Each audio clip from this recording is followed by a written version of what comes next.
What is up, everybody? It is March 1st, 2017. We are the Unpressable Defects. This is podcast number 43, and that's a shitload of podcasts, and I'm choking. Choking under the weight of the number 43. Exactly. I'm literally fucking choking here. But my name's Trey, and these are my transgender friends. Koi cakes or CSI? Mel V, stuck at a crossroads to do what to do with a grilled chicken salad. Do I put it in the fridge or do I put it in the microwave? Fuck. Big leg, and I'm ready for the podcast tonight. I'm ready for Logan. Jimmy Linguini. I'm not microwave or the fridge. That's what? Yes, it was a hot salad. I'll get to it in a minute. Are you gonna eat it or are you gonna throw it away? I'm gonna eat it. So when you put it in the microwave, I'm confused. You're confusing. I don't want to heat up the salad part. I don't want to heat up the lettuce. Why would you put that? I don't understand why you putting it in the fridge was even an option in the first place. Welcome back, Linguini. Hell yeah. Mel, you gotta remember, up in Canada, they don't need refrigerators. Yeah, okay, so freezing up there. that's why he's confused. So, fellas, how y'all been? I'm glad to have Jimmy back. Jimmy, you're the man, brother. Yeah, sorry I wasn't here last week, guys. All good. Your Iron Man streak ended, but we missed you. Welcome back. Well-deserved day off, brother. I think some people might have missed it because everybody was sort of used to the live alerts from your YouTube and coming from Trey's. People were like, "You guys weren't live?" I was like, "Yeah, we were live." It just, but they weren't waiting because I get that. I subscribe to you now, so I get the pop up on mine. Like says right now, watch live. Jimmy Linguini, Unpressable Defects number 43, The Life and Times of James Gunn. Yeah, I agree. I'm sorry, guys. I'll try not to do that again. Were you driving an ant to the airport? I knew it was coming. I knew it. Could have been. If you were, I was forgiving. You know damn well Jimmy's not the one. You know Jimmy's aunt's the last person he'd ever fucking call for anything, no matter what the scenario is. If she gets to that point where she has to call Jimmy, you know it's just, she's like, fuck. Yeah. Come on, what the fuck do you want? Jimmy, yes, go on. Jimmy, I need a ride to the hospital. Mm-hmm. This is valid. Nobody asked me for anything, and that's how it is. That's like that Air Force One. That's like that movie where Harrison Ford, where like everybody in Congress died, and he was like the only one left to be president. That's kind of like that situation with Jimmy on a ride, right? Is that what Air Force One was about? No, that's after he became the president. Jack Ryan became the president. Jimmy would literally, first thing he'd do is put his feet on the desk and throw a bong up there and just like take selfies. Yeah, that's what you got to do when you hit office. Take selfies. Or, put your feet on the couch and watch people go crazy. Well, I mean, that one, I don't know. I think that one might be fake news. But who knows? Fake news. Yeah, I don't know. The uproar. Whatever. Yeah, there's been uproars over stupid stuff. What was the meeting for? It was like, it was black leaders, though, right? Yeah, but someone she had a feet on the fucking couch. No, but like, what if, like, I don't know. Anyway, I mean, it's been some great Photoshop to come out of it, especially from his ears. Speaking of stupid complaints, there was a Walking Dead shirt with Eeny, Meeny, Miny, Mo logo on it, and which is basically what what Negan said, in the show. And so when someone complained, it was offensive, and like this is something in the UK. I'm like, what? When I first see that, I was like, I'm all for racial equality and all, but give me a fucking break here. Yeah, you being a black man. I mean, is that for people to? I mean, granted, there is a racist iteration of that song, and it's fucking pretty bad. But I mean, there's also other iterations of it. So yeah, I would have never known until my cousin from South Carolina said, "Oh, don't actually." This was a while back. Said, "Oh, don't sing that song. It's racist." I'm from New York. I never heard no racist shit. Like, this is Eeny, Meeny, Miny. This is the tag song. This is the shit in the schoolyard. I know. Right.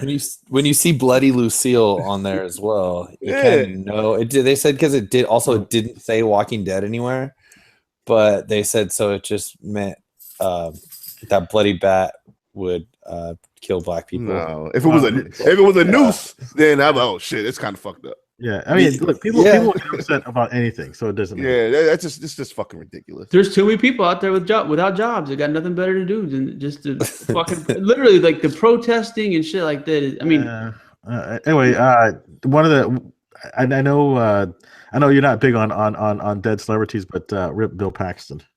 I like Bill Paxton. That's a legitimate celebrity. The guy was killed by a predator, a fucking alien. He was in the greatest Oklahoma movie that's ever been made, Twister. Guy's a fucking legend. I got it. What was that? But here's the thing about it though, is you don't hear people fucking, taking work off and, having Bill Paxton, marches and shit like that, do you? No, everyone's like, that guy was a good fucking actor. I'm sorry he's gone. That's the way it should be. He was good. He bridged racial bridges with Ice-T and Ice Cube and Trespass. Oh yeah, that was a good movie. Rest in peace. He was Chet from Weird Science. Okay, True. I don't know about you guys, but I'm actually looking forward to going to another movie this weekend. Maybe not this weekend, maybe the week after. I got tickets tomorrow night at 7:00 with my whole work group, which is pretty cool because they always make fun of me about comic book stuff, but like when the new movies come out, they're always like, hey, because the very first, I think it was like it might have been I don't know, it might have been Thor 2, but I told anyone who wanted to go that I'd buy IMAX tickets and make it a work function, kind of like a team building deal. It was like, oh, that's make fun of me about the comic book stuff, but the first time I offered, 12 people showed up. And they all fucking loved it. So, I mean, every comic book movie since then, I've done the same thing, and the same 12 people show up every single time. Like, I mean, I had people this time. I didn't even think about it. Are you still paying? Oh, my company pays for it. I mean, we turn it as a work fund, a team building deal. We can expense it. And right. Must be nice. Yeah. Must be nice. I mean, the thing about it though is, I mean, most of these guys are my customers.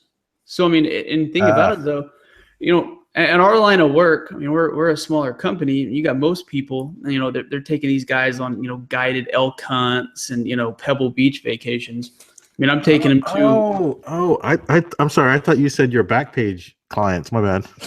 No, those are completely different. They get the Little Caesars, but Pebble Beach. Let's go, man. You buy them Little Caesars, like the $5, or like do you? I love Little Caesars. But what I was saying is like I didn't, with me being sick and out of the loop the past couple weeks, I didn't buy tickets. And Monday, I had like 6 people be like, "Hey, did you get tickets? Did you get tickets?" And I was like, "All right." And then I found tickets for 7:00 tomorrow night, which is pretty cool considering that most of the time those movies start, that Thursday showing around here anyway at the IMAX is usually a 10 or 11 o'clock deal. So Fridays are pretty rough, but this made sense at 7:00 and it's IMAX. So. Oh, that's I'm excited. Oh man, my tickets are for Saturday, and Trey's gonna ruin it for me if he sees it before me. Name one time I've ever ruined anything. Guardians of the Galaxy. Uh-oh. I did? He texted me a picture of Thanos before I saw the movie. Oh, party foul. Is that me? Yeah. Piracy. But I had the same phone for you. Completely on the. But I found tickets. I got a news announcement yesterday from the local Oklahoma paper that Allegiant Air, that's that cheap ass airline, they're doing direct flights to LA in June now. And I got I'm gonna go hang out with Big Sean in June, but I got a round trip ticket with taxes and fees and everything for $146. Wow, nonstop flights. Can't beat that. Hell no. Can't beat that. Like I said, the only downside is Allegiant spotty service. Yeah, sometimes it's a little bit of a gamble. You know what spotty service in the airline? You should be okay in June, but like June should be fine. But Allegiant flights in the wintertime, they only fly every like 3rd day. So if they cancel their flight, they don't have a backup plane. No, here I looked at the schedule. There's flights that whole week. There's one a day though. I mean, there's not a bunch of flights out like you said. There's something. Yeah. Well, that's cool. Let's get it out then. Yeah, no, I'm not gonna be able to go to WonderCon this year. I looked at it, and the fucking finances just don't make sense. I mean, for whatever reason, flights are crazy expensive right now. I think it's because of the new KRS exclusives that are going to be there. I'm pretty sure that's why flights went up. What sucks is I'm gonna have to ask you for a set, and you have to wait in a line. You're gonna bitch about it, and I know you'll be 3 drinks in before you get to the con, and you'll be like, the longer I have to wait in this line is the longer it's gonna be before I can have another drink. Nah, And I then always wait for con exclusives. I'm good on con exclusives. I you get did there wait in a early and I'll long. wait. You waited in a long line last year for Keith Shima. Do you remember? I forget what book you got. It was the. It may have been the DC variants. Yeah, but it wasn't just for him. We got a set for Jimmy. I got a set. But you weren't gonna wait. But, for myself. Yeah, I was. I bullshit. I was waiting for those. That was the photo variant set with Batman and Superman and Wonder Woman. And now I have that same Wonder Woman that I waited in line for is now CGC SS 9.8 from Gal Gadot from Mr. Josue. So thank God I waited in that line, dude. I now have an SS copy of that book by just not actually selling it. But Jim sent a set to Jimmy and a set to Keith. The rest I kept. So. Well, I only kept the Wonder Woman. So it's the only one I thought would have legs in the future. So I sold the Batmans and Supermans because I just didn't really care. So, Coy, are you gonna? I mean, I know you have young kids, so obviously you're probably not going to take them to Logan. But are you gonna go with any of the guys from Houston, maybe? I don't know. I know that Jose's mentioned it, and I swear to God, it's like before I used to mention Ben all the time. Now I mention Jose all the time. but I don't know. I mean, he wants to go, and I'm like, I don't know. I mean, I want to go watch it. Just I usually watch it really weird hours. So. You mean like the same hours you play Spider Solitaire? Oh, dude, don't even get me started. Literally, guys. We know you don't sleep. Here's some insight about Coy that you don't know. Everyone thinks Coy is kind of like the normal one, the straight-laced one. This fucker literally goes on 12 to 14 hour Spider Solitaire binges and doesn't sleep. It's because there's this one game I just can't win this one game. I mean, like it's he will not sleep and go to work the next day. I mean, be up for like 30 plus hours playing. How do you know it's winnable? Look. Every game has to have a solution, right? No, I mean, every solitaire game doesn't have a solution. It's gotta have. I mean, come on. No, it's not. Every game doesn't have to have a solution. Look, Sean, do not do this. All right, I've been spending time on this game. Do not do this, please. Yeah, but I'm trying to save you. No, I'm not listening. He held me down last week when I was with him when I was on that line from the Midtown line. I was talking to Corey from 6:30 a.m. my time. Your time. Venomized Koi would be doing this for money. So. Yeah, Venomized Koi would be 6 packs in, cigarette packs in. The only saving grace that I have from anything I've said on this podcast so far is that all those things I did when I was single and didn't have kids or anything. So that's. I don't want to go back to those Venomized times. We had a really good podcast last week. Had probably some of our best feedback we've had, and I understand that we've been doing this a while, and not everyone's gonna comment and things like that. But we had a bunch of really good feedback last week, and everyone's favorite shit was hearing Coy's gambling and Venomized stories. So after listening to the flip side guys, I almost think we need to have once a month have a Coy Back to the Future segment where he tells some crazy story about Vietnamese gangsters, guns, gambling, and hookers. $90,000 casino losses. No, let's not. Can you just give us a sneak preview of the Lady Boys? Jimmy, why do you sound like a pilot? He's got a different mic on. Oh, yeah, okay. I switched. Is this terrible too? Great. This would be a perfect time for you to sing the Jimmy Linguini song. Oh. Yeah, you sound like auto-tune without the auto-tune. Oh, fuck. Sing it. It adds a new layer to your voice. That way Josue can play it for his kids. And they will dance to it. Yeah. They do. They will go down the street dancing to Jimmy Linguini from Comic Book Scalping. He's going to get a call from the principal's office one day. And they're going to... Your kids are trying to scalp someone. Do that, or they're going to completely just, talk like Jimmy in class. That'd be bad news. Well, Dad, Jimmy does it. You can't do what Jimmy does. No one does what Jimmy does. You'd be a psychopath to do what Jimmy does. Only Jimmy does what Jimmy does. Jimmy's a calculated psychopath. No. It's called a serial killer. Yeah. No. So, Jimmy, since you've been gone for a couple weeks, tell us about if you bought anything? Have you sold anything? I know you have a pretty good, decent CGC story you'd like to get off your chest. What? I No, noticed. I saw that you guys wanted to talk about CGCs, and I just said that I'm finally getting some. I finally got some books back this week that I submitted back in May. And then you said they lied to you. Oh, and then That's when we started the podcast. yeah, then they lied to me about. They said that they were holding on to books, and they told the facilitator I used that they lost some books. And then when I phoned about giving me the insurance money for it, they told me that they had the books.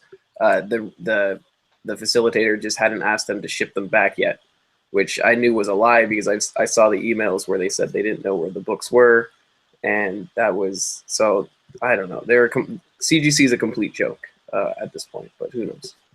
You know the weird thing about it is there's a ton of people right now that are flooding CGC with books because of this turnaround time they have, which is really awesome, by the way. I give CGC a lot of shit, but their turnaround times right now are unreal. They're like 3 weeks. Yeah, I mean, that's people crazy. are getting regular submission back on fast time. Yeah, but I'm also hearing quick. crazy grading stories. Yep. Crazy grading stories, and I'm seeing a lot of photos of hair and shit and plastic. Whoa, you serious? Even with the hair and stuff? Yep, there was a guy on I saw on a Facebook post that someone sent me a screenshot of that he had 12 books and 3 of them had hairs.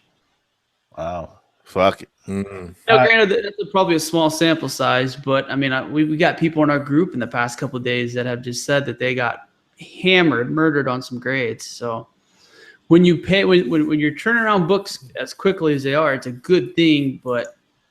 Well, they're also kind of not being fair in some of their gradings because I know for signature series, they used to consider smudges as part of a signature, and I know of at least one Amazing Spider-Man 300 that was a CGC 9.8 signed by Todd McFarlane, and it had a little smudge on the signature, and it was smudged by Todd McFarlane during this CGC official signing, and when they added signatures to it, they took away for just the smudge. So it came back 9.6 and with grading notes saying because there was a smudge on the Todd McFarlane signature. Well, Jimmy, up. Not only that, I have a Spidey 300 signed by McFarlane at TGC right now, so I'm not happy about that. Well, I heard like last year, someone I knew had gotten a BA12. No, sorry, not BA12. It was a New Mutants 98, and they docked him for a smudge on the back also. So I don't. Signature? What was that? Yeah, no, it was a smudge smudge on the signature. And, on the signature. Okay. They gave it a 9.8 in the first place, but then when it was regraded with a new signature, they took away from the original. So it was already graded as a 9.8 then. Correct. Okay. Well, that's kind of messed up. As me being the new CGC guy here, I like the turnaround times. Oh, so how did your books turn out? They turned out great. I'm going to be making a haul video actually. Oh, what? Yes. All right. Popping my cherry. It's like you're growing up right before our eyes, man. I don't understand. Like a whole video? What does that mean? Like the whole you know. I knew it was coming. Well, I'm gonna make a video. I'm gonna reveal my CGC grades to the public. As soon as I get them back in hand. Hold my breath for that. No, I'm gonna do it because I'm excited. And I talk shit about CGC. And I'm opening arms to CGC. Now you guys are talking shit about CGC, so I don't know what the fuck to do now. Hi, dude. I use it for money in PC. What else am I gonna say? But I am very evil. I am very happy with the grades I received, and Trey is a pressing god. If there's anything above a god, Trey would be that. Oh, come on. Because he turned shit to sugar, if you will. Had Dusty Rose to say, if you will. So you know what? If you will. You know what? There's certain books that you can do some things with, and there's some you can't. And yours was one that you could do a little something with. And you did, and I am forever indebted. Thank you, brother. I mean, like I said, Here's the thing, Mel has a heart of gold and always has. And if you need anything, Mel's a lot like Tim Walker. He'll do anything in his power to make that happen for you. And like I said, he knew that I didn't have any luck finding any of the God Country #1 B covers, the yellow one. Mm-hmm. And when he sent the Gemini mailer full of 11 books, 8 of them were God Country sets that he sent for me just for pressing that one book for him. So like I said, I mean, that's a great trade. I mean, that book hit a grade that, I mean, you're going to make some money off of, and you got me some books that I wanted. Fucking, I can't be happier. You're happy. Everyone's happy. It's a win-win. That's what America's all about. Let's make America great again. You know, and that reminds me of that. You know, even within our group, I mean, we do trading. I mean, that's what the buy. It's hard. Yeah, it's hard. But Like if you find someone local, it's good if you find someone local. Sean in his last submission got a Batman 655 variant in his submissions, and I immediately offered him a trade, and he responded with, "Laugh out loud, not with none of that image shit." I was like, I'm trading some fucking image shit for a Batman key? No.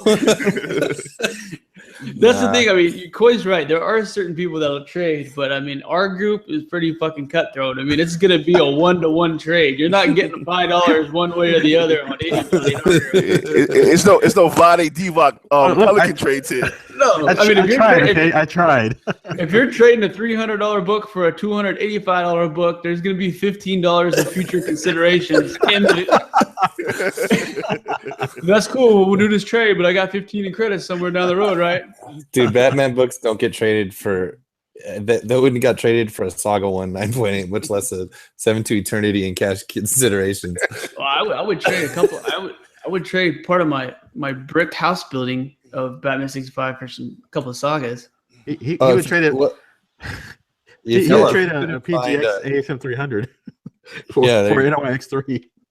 If it was one you couldn't find and you didn't own, I would take much more. I know you would. Speaking of books, if anyone out there has 2 copies of The Death of Hawkman 3 Sinkowicz that are in 6, right? 3 of 6. You know, I will pay you eBay prices if they are near mint plus. I'm looking for 2 copies. I totally underestimated that book. I said I'll wake up. I'll go in the afternoon. I'll pick up Trey some copies. I'll pick me up some copies. Foolish me, gone everywhere. Hey, you know what? There was guys on Jamal had it on ours.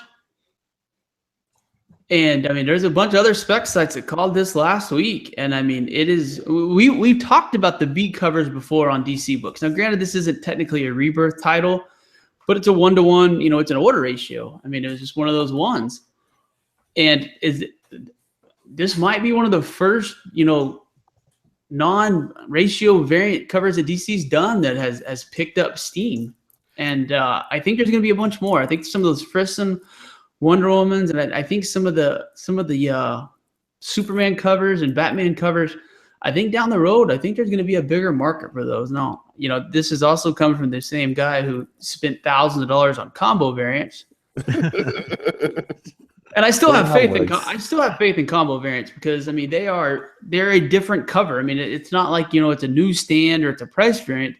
All those combo covers have different colors and outlines and numberings and things like that. And they're, as we all know about polybags, they don't come in very good shape.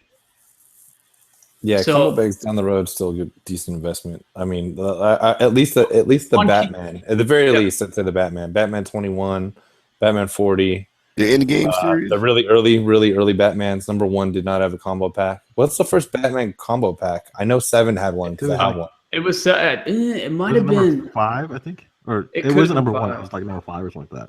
It was like like after #1 sometimes. But speaking of New 52 stuff, this is kind of a segue, but we had there's a lot of talk about Dr. Oz. Dr. Oz's first appearance is in Superman 32. There's New 52? The New 52, and there's a 1-to-100 JR variant, and there's combo variants, and I mean that's one thing we've seen. You killed it with that JR talk, though, man. But I mean it's a 1-to-100 variant. Yeah, that's true. I mean it is what it is. I mean I think he's shit too, but the one thing that we've seen that's consistent in Rebirth so far is the veil of secrecy and how important Dr. Oz is to this Rebirth universe. So however it's going to lay out. I know that there was, I didn't get to read Superman today, but apparently there were some pretty big things revealed in Superman. Oh, interesting. That there was a photo album that was put on the Kent's doorstep, and it showed pictures of Clark and Lois in there, but there was no pictures of John Kent, and caused quite a bit of drama. And this is all paraphrasing from what I read earlier. I haven't read it yet, but so is that like one of the like when they were on their own world or whatever, or see, it hasn't been discussed. I mean, like I said, I have a theory. I honestly think Superboy Prime, and I've talked to a couple people about this. I really think Superboy Prime is going to be a part of this Watchmen Dr. Oz thing. And you know what? I'm not 100% sure that Mel's not necessarily wrong about John Kent being bad. Yeah. Give it to me. And John Kent possibly being Superboy Prime. Give it to me. So it's a very out there wild theory, and it was a Percocet induced when I came up with it, but it made a fucking lot of sense after I was done.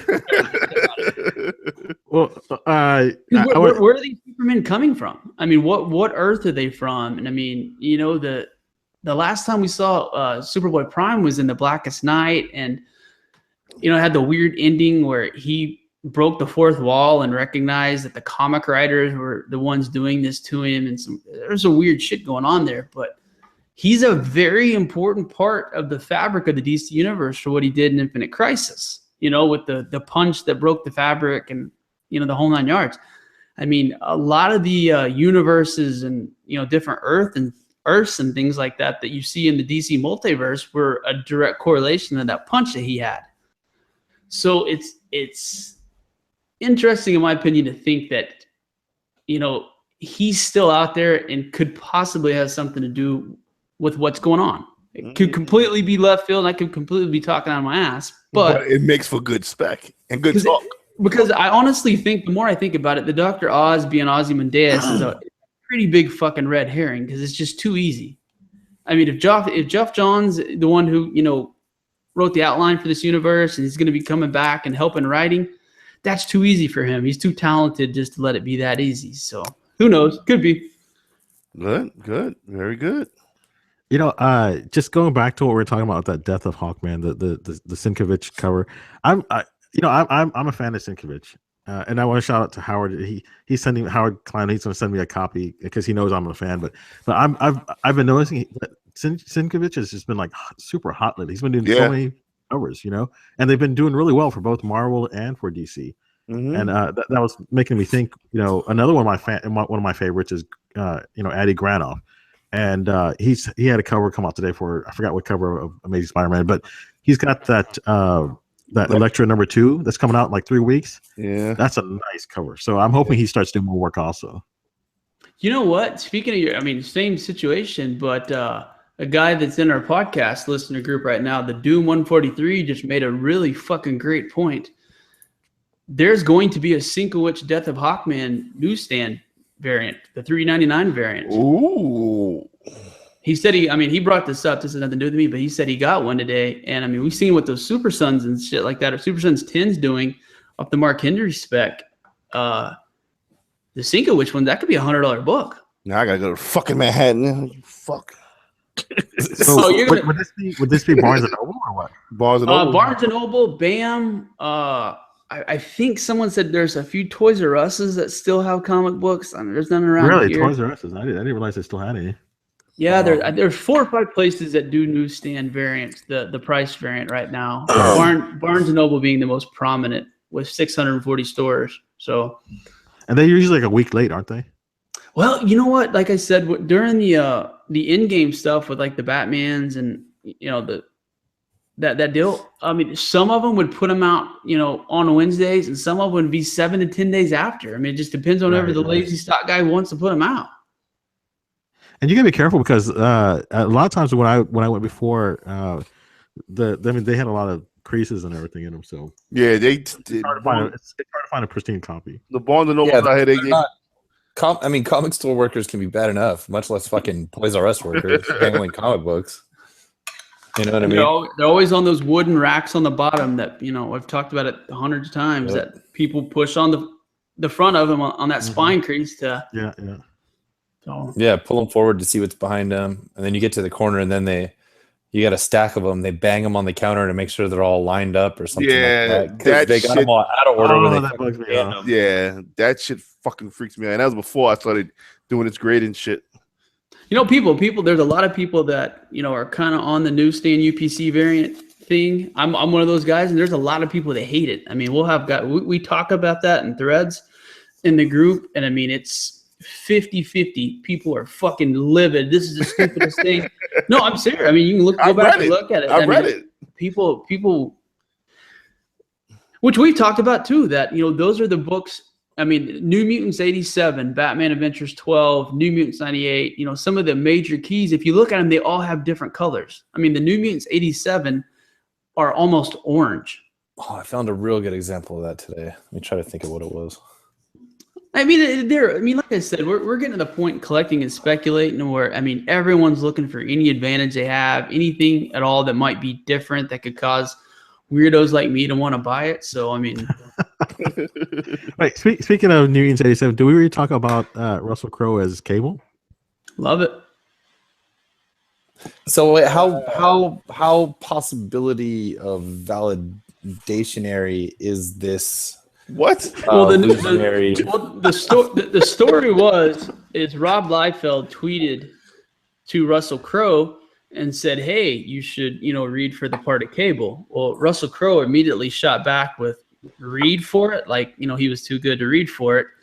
And then in the next 48 hours, there's a couple back and forths between them, where Russell Crowe said I'm paraphrasing again. He said, "Well, if Van City Reynolds wants me on the project, he knows where to find me." And then the next day, Russell Crowe tweeted a picture of Robert Liefeld that a fan had made Photoshop of him as Cable. So it makes me think there might be a little something to it, and it's got to be better than fucking that ugly weirdo tick Patrick Warburton guy and the 70-year-old guy from Avatar and all those other. No, the 70-year-old guy from Avatar is perfect. No, he's got like those old weird muscles and shit. Like he's got he's one of those atrophied guys. He's got like baggy skin that works out too hard. So he's like that creepy grandpa at the gym.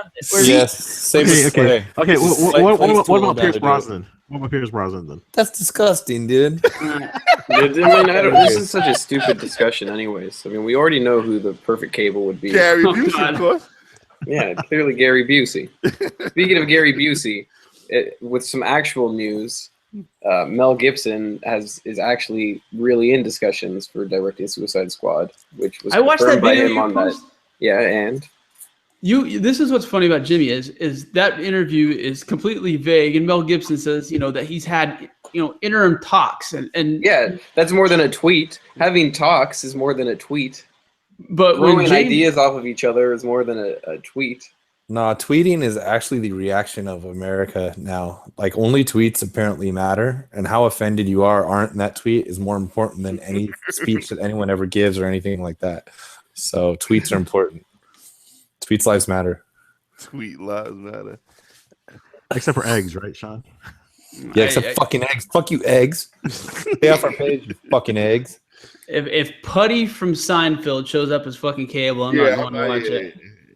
I'm with the 70-year-old man from Avatar. It's CGI. You can do a lot of shit. Russell Crowe, the Gladiator, a guy that made won an Academy Award for kicking ass with. I'm not saying he's not awesome. I'm saying he's not Cable. No, he's not awesome. I mean, he's hanging out with Azalea Banks and. Oh no, he's also hanging out. Well, he's also hanging out. I mean, he was hanging out with the RZA, and Azalea Banks showed up with the RZA. So anyone who hangs out with the RZA, and RZA's cool enough to go hang out in their hotel room, I'm good with. I'm not bringing Azalea Banks anyway. I don't even know why I'm hanging out with in the first fucking place. Sounds like I think her and I would get along. Pizzagate things. She's crazy. Going to the hotel room. You said you and her would get along? I think Azalea Banks and I could get along. Both of you are like doing voodoo chicken rituals. Yeah, together? she's yeah, weird, in her bloody ass closet with fucking full. Pretty sure she hates white people, but whatever. Nah, if you read it in between the lines, I mean, she's just. Okay, well, as long as we admit that she has publicly denounced white people, okay, great. She's sick. She's also She like a does Trump voodoo supporter, and kills chickens in her closet. which is completely legal in America thanks to the Constitution and our rights. Chicken murder in your closet is legal. It's What do you think religious. KFC? What do you think KFC does on a daily basis by the million? That's Not in the food. closet. Yeah. Okay. Apples and oranges. Okay. It's apples and not part of oranges. the time of the show again. and I'm pretty sure cleanup happens right away, and not Yeah. 8 months later. Yeah, exactly. Can you imagine being the landlord? Mel, you have God, Can you imagine You being at 8? Mel, you practice religious freedom at work with your napping. Yes. No, it's praying. Yes. There's no difference between that and murdering chickens in the closet. Even though my prayer, I haven't really been in touch with my Lord a lot lately because I've been getting a lot of prayer done at home. not bad. Not bad. Good job. I'm sure your coworkers appreciate you praying at home. Yeah, the way I snore. Let me throw a shout out to William and congrats on the birth of his new son. Absolutely. Bro, on that, I hope you're getting some sleep. Also, He's probably praying at work too. That'd I be think bad. he has. Dude, I think real he has estate like sleeping? 7 jobs, Yeah, he's hey, praying. you gotta do what you gotta do, man. and 2 of them are pumping and dumping Liefeld slapstick variants. If that book if that book ever takes off, Zachman's gonna do well. That's a pretty big if there. That's a giant F. That's a no chance in hell. Gargantuan. Slapstick, put him right in the dollar bin with Deadpool the Duck. However, those variants, doing all right. You know, when you were talking about like John Kent and everything, I don't know what happened to me, but I just got like somehow in the last month I've ordered like 20 of those Convergence number 2s. Yeah, they're cheap as shit, and it's the first appearance of him. Yeah. I don't even remember. I mean, I did a mail, and I'm not drunk. I mean, I don't know where they came from.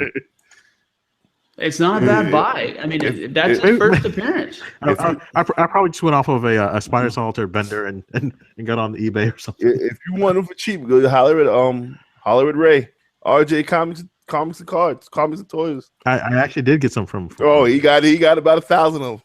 No, he had to get some new ones. So anyway, like I said, I ended up like with 20 copies somehow. I'm like, okay, I don't remember ordering all these, but that's cool. I'll take 10 off your hands if you want to sell them. No, I'm gonna put them in the long box and sit on them and wait for a while. Oh boy, Sit on the long box and spin. I don't know. So ECC is this weekend, right? Apparently. Yeah. I believe it starts tomorrow. Is and this is where CBSI this is where they're gonna do the hotel thing for CBCS, right? Yep. Mm-hmm. I'm kind of actually waiting to see how it turns out. If this this guerrilla grading operation works well or not. I think you're going to be surprised. I mean, they're probably looking at what Jimmy would probably have a better idea. I think they probably have a 35% market share right now. Yeah, I'm not sure. They seem to be improving every day. Is anyone going that we know? I need some. I'm sure there's plenty of us. I think Thomas Vase going. Is Cuevas going? Josh Closing's up there for Stranger. Oh yes. I need. I gotta holler at Josh. He got a Surviving Christmas preview. I'm sure you're no longer on there. It doesn't matter. I like Josh. He's a good guy. And anytime I get a chance to promote him, he looked out for me at NYCC. So anytime I get a chance to promote Stranger and his stuff, I'm gonna do it. God damn it. I hear they have big news coming out of ECC, but who knows? Like Josh is a good dude. Speaking of another good dude, I gotta give a shout out to my buddy Drew Lawan. Guy's fucking salt of the earth. Just wanted to say hi and thank you. Oh yeah, he's a good dude. Yes, he is. He's What a up, good Jim? dude. It's good, man. I got your package today, and I will get them turned around as quick as possible, buddy. Give a shout. Give a shout out to my man Paul W. Paul's problems. Paul. Paul's problems. He's Paul problems. Hey, those guys are doing a hell of a job on their podcast. All 3 of them I have enjoyed immensely. All 3. Oh, I'm sorry. I thought you meant all three casts because they all sound like. They all sound alike. They do. It's fucking crazy. The only one who sounds different is like DeVoe later on and Reagan. The other ones, they all mesh together. It's like a Split podcast. Have you ever seen the movie Split yet? You should, but it's like listening to Split. But I was joking with Paul about that, and I was like, "Hey, Paul, that is a running joke about you guys, right?" He was like, "Really?" It's like, I told him that. I can't tell you guys apart, except for John and John, because John was on our podcast. Yeah, no, I get Z was. Well, John and Z Matt was, I've talked to the most in person, so. Z was on some tangent shit this week. He was on some wild shit. He was telling people to buy books without covers and all kinds of other shit. He was whiskey bent and hellbound. He was like, guys, you should buy horror books that don't have back covers because it's the best you'll ever find. Like, hey, man. Or circus books with double covers. You never know. Yeah, he was so excited. He sent Sean and I a photo. It's a really cool book, but I mean. He went down a rabbit hole. I think Frazetta breathed on it one time at a newsstand, and he's wild. Because that's where you can see the Ben C effect on our group, because he got people buying some weird shit.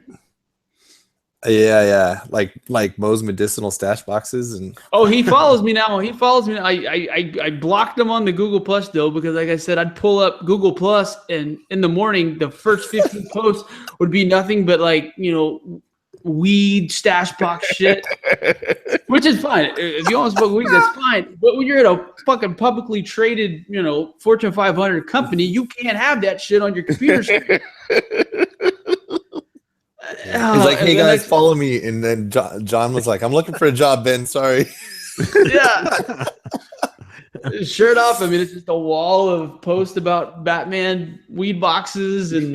Like, dude, he's the social media guy for his for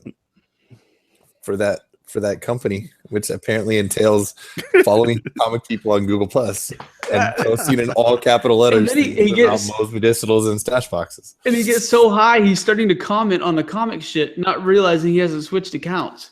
Yeah. But he's a great guy. I mean, we can't take that away. Well, as an owner of CBSI, he can't really ban himself. So you can't really. He doesn't know what he's logged into and doesn't seem to give a shit. So. Unless Kevin Fields ban the movie, sell it to him. Yeah, shit. Kevin Fields got a fucking hell of a birthday present. Go on. The Del Auto sketch cover art from his from the variant. Yeah, that was pretty awesome. And I like the fucking cool. And I like the shit out of Kevin. I think he's an awesome guy, so I was happy for him. He works hard, man. I like that kid. He does work. Him and his wife. People, the thing about people don't realize about Kevin is his old lady is 50% of all that. Yeah, she works her ass off too. So I mean, which is cool though. I like seeing people do well that are friends, that are successful, and it's a family deal. So I think that's pretty cool. I mean, like I said, could you imagine trying to get any of your wives or girlfriends to ship 3,000 comics?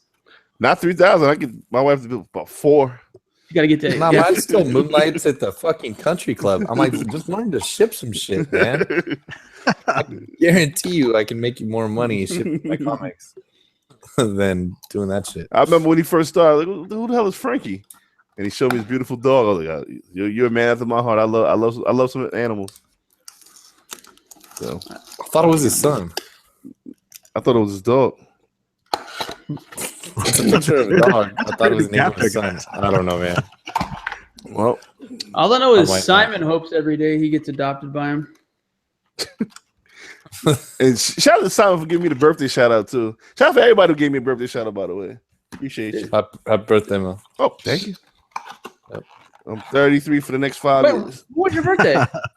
February 26th. Well, I guess there was one. Fuck, I feel like an asshole. Oh, I was on the front page, but it's all right. I love you. Yeah. I still love you, Trey. It's all right. Most of the time when Simon posts, I assume there's going to be some weird gibberish, so I kind of just go over it. So I probably should pay more attention. Farts and variants and shit. That that definitely has to go in the history books of the Unpressable Defects. That was the night I lost in my internet service. I didn't hear the farts. Yeah, it was probably the worst moment of the podcast. Speaking of was it store, would they be considered a store variant? What? The rise and fall of or the Iron Fist? Oh yeah, those are definitely store variants. Here, I mean, the rise and fall of store variants, and that was one of my topics. Is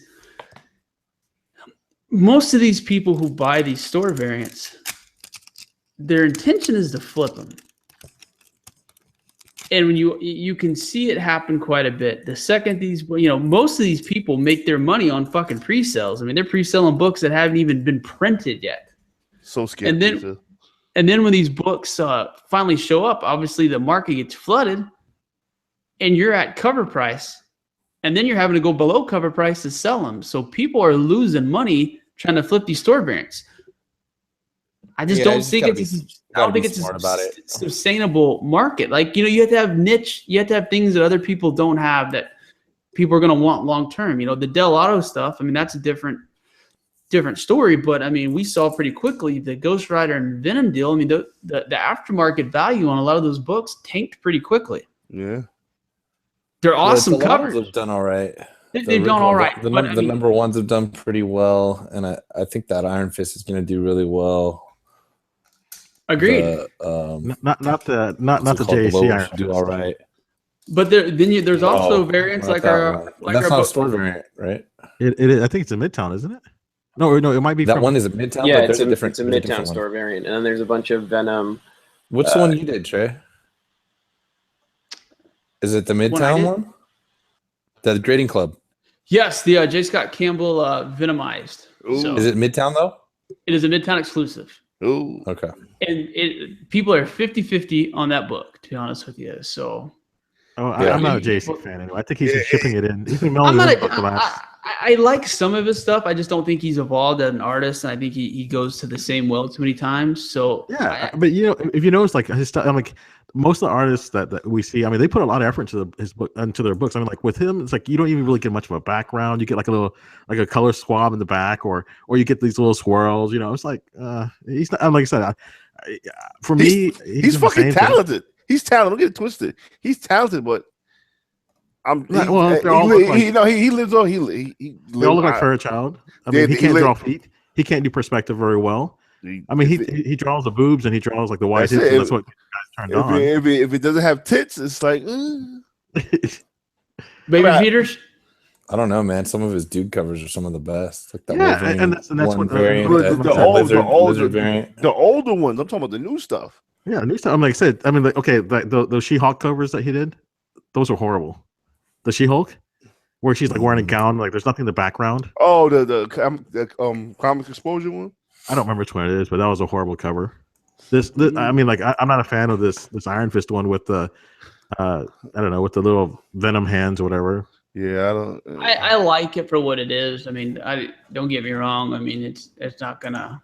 Well, I mean, that's fine. I mean, like if you like JC, I'm not gonna. I don't like JC. I just out of all the Venomized one, that one's with the hands out of the heads coming out of the hands, but it's different. I mean, you haven't necessarily seen the symbiote kind of portrayed that way. Maybe I don't know. Maybe I'm just grasping at straws here. No. You're right. It's a good concept. It wasn't executed well, like the 2017 New York Knicks. It's good on paper. It didn't work out. Yeah, I agree. Joakim Noah and Derrick Rose are going to be the salvation. Like I said, no. Like I said, it looked good on paper. If you play NBA 2K, you loaded up as soon as you got the game before the season started. They were ranked 8th overall, which was great for New York Knicks fans. You load it up now, they're ranked 24th. It's our reality. We suck. Phil Jackson sucks. Dolan sucks. We suck. Yeah, Knicks suck. Yeah, that's my rant for the day. I'm sorry. My Thunder should have gave Melo to the Clippers, man. Should have got Austin Rivers and been happy with it. No, we didn't want Austin Rivers. Austin's playing good ball right now. We didn't want Austin Rivers. You know who's playing the best ball in the world though? Russell Westbrook. Yeah, Russell Westbrook. He's a monster, kid. And that trade we had, Oh yeah, we got shooters now, and that's the one thing people didn't realize. And we had the worst 3-point shooting in the NBA, and now we got McDermott, and they're playing Abrinas more. Now those 3s and 4s can't collapse from the wing onto Westbrook when he drives because we got shooters. Now it's opening up more lanes for Russell, and he's got shooters. I mean, I don't think we're going to be anything more than a 4 or 5 seed this year, but look what you got. we're still the second youngest team in the NBA. And KD got hurt. Karma, maybe. I don't wish anyone to get. I mean, I say that. I think deep down in my heart, I wanted him to get hurt, but I'm evil like that.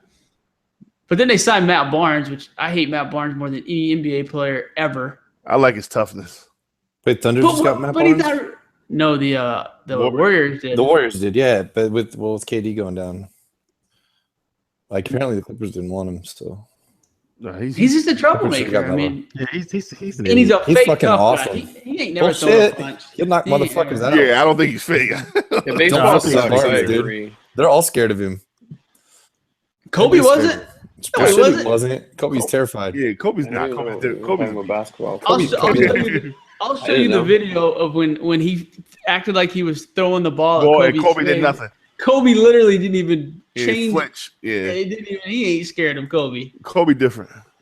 He destroyed Kobe. Kobe. Matt Barnes is like Put him in a cage. Be over.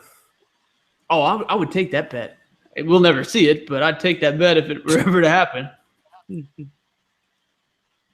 Go back to comics. Yeah, that's what I was about to say. Jimmy. I want to let him have his little rant. But please, yeah. I want you guys to explain this to me. This Darkhawk, Warlock, James Gunn. What?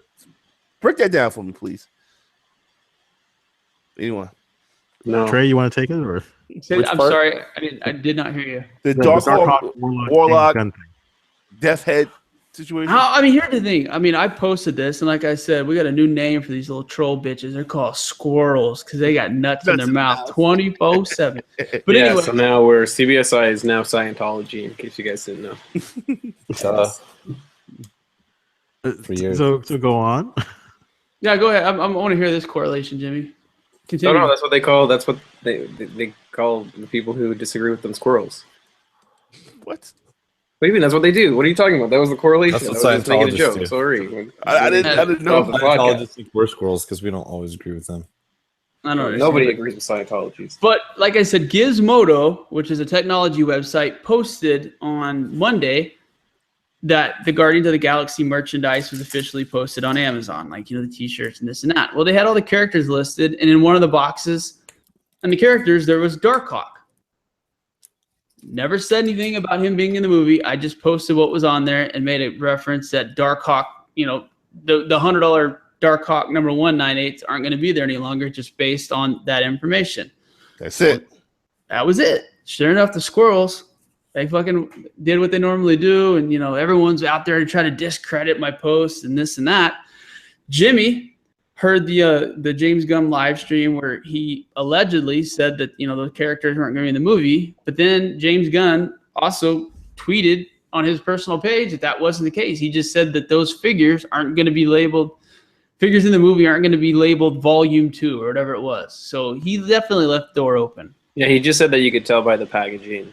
By the packaging, if they were in the movie yet. But I mean, what does that know? Because we're not even going to be able to see the packaging until after the movie comes up, right? So exactly, the odds of Death It's a weird thing that he said. Darkhawk or Warlock being in the movie are slim. I'm not saying that, but this is where we're at in speculation. Well, the thing is, good speculation doesn't always pan out. And it wasn't my speculation. I was reposting information that I found on Gizmodo that I thought that our group, which a majority of our group enjoyed. Like I said, they're smart enough to be able to differentiate between should they invest in Darkhawk or Warlock or Death's Head or not. I mean, that's what's great about our group is we don't have a bunch of fucking sheep. Yeah, and also think for themselves. The people should also remember, besides being tied into Cosmic Marvel, Warlock was basically an original member of the current Guardians of the Galaxy team that came out in the 2008 series. Like, there's a 1 through 25 run, and that's this particular team. That's why that book is that picture with all that team on the cover. And Warlock, that's why it's worth so much more money. So Warlock was an integral part of the team that is now, not just the cosmic Marvel. That's why people think that. So he's the one guy they left out. So it makes sense to put him back in. That's it. Here you go. Oh, anyway, speaking of Guardians of the Galaxy, you guys seen the latest trailer? It looks fucking horrible. Really? Really? I thought it was hilarious. I thought it was good.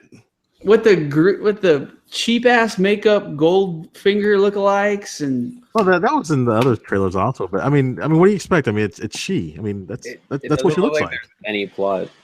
I'm with Jimmy on this one. But I mean, I like the trailer, but that's because they haven't shown Death's Head or Warlock yet. I mean, like the weird, like parasite teeth monsters and things like that. I mean, it just seems like that monster's gonna be like in the first 10 minutes of the movie. Probably, yeah. The reason that most of the people, I guess not most people. The reason I like Guardians of the Galaxy as much as I did was because of Chris Pratt.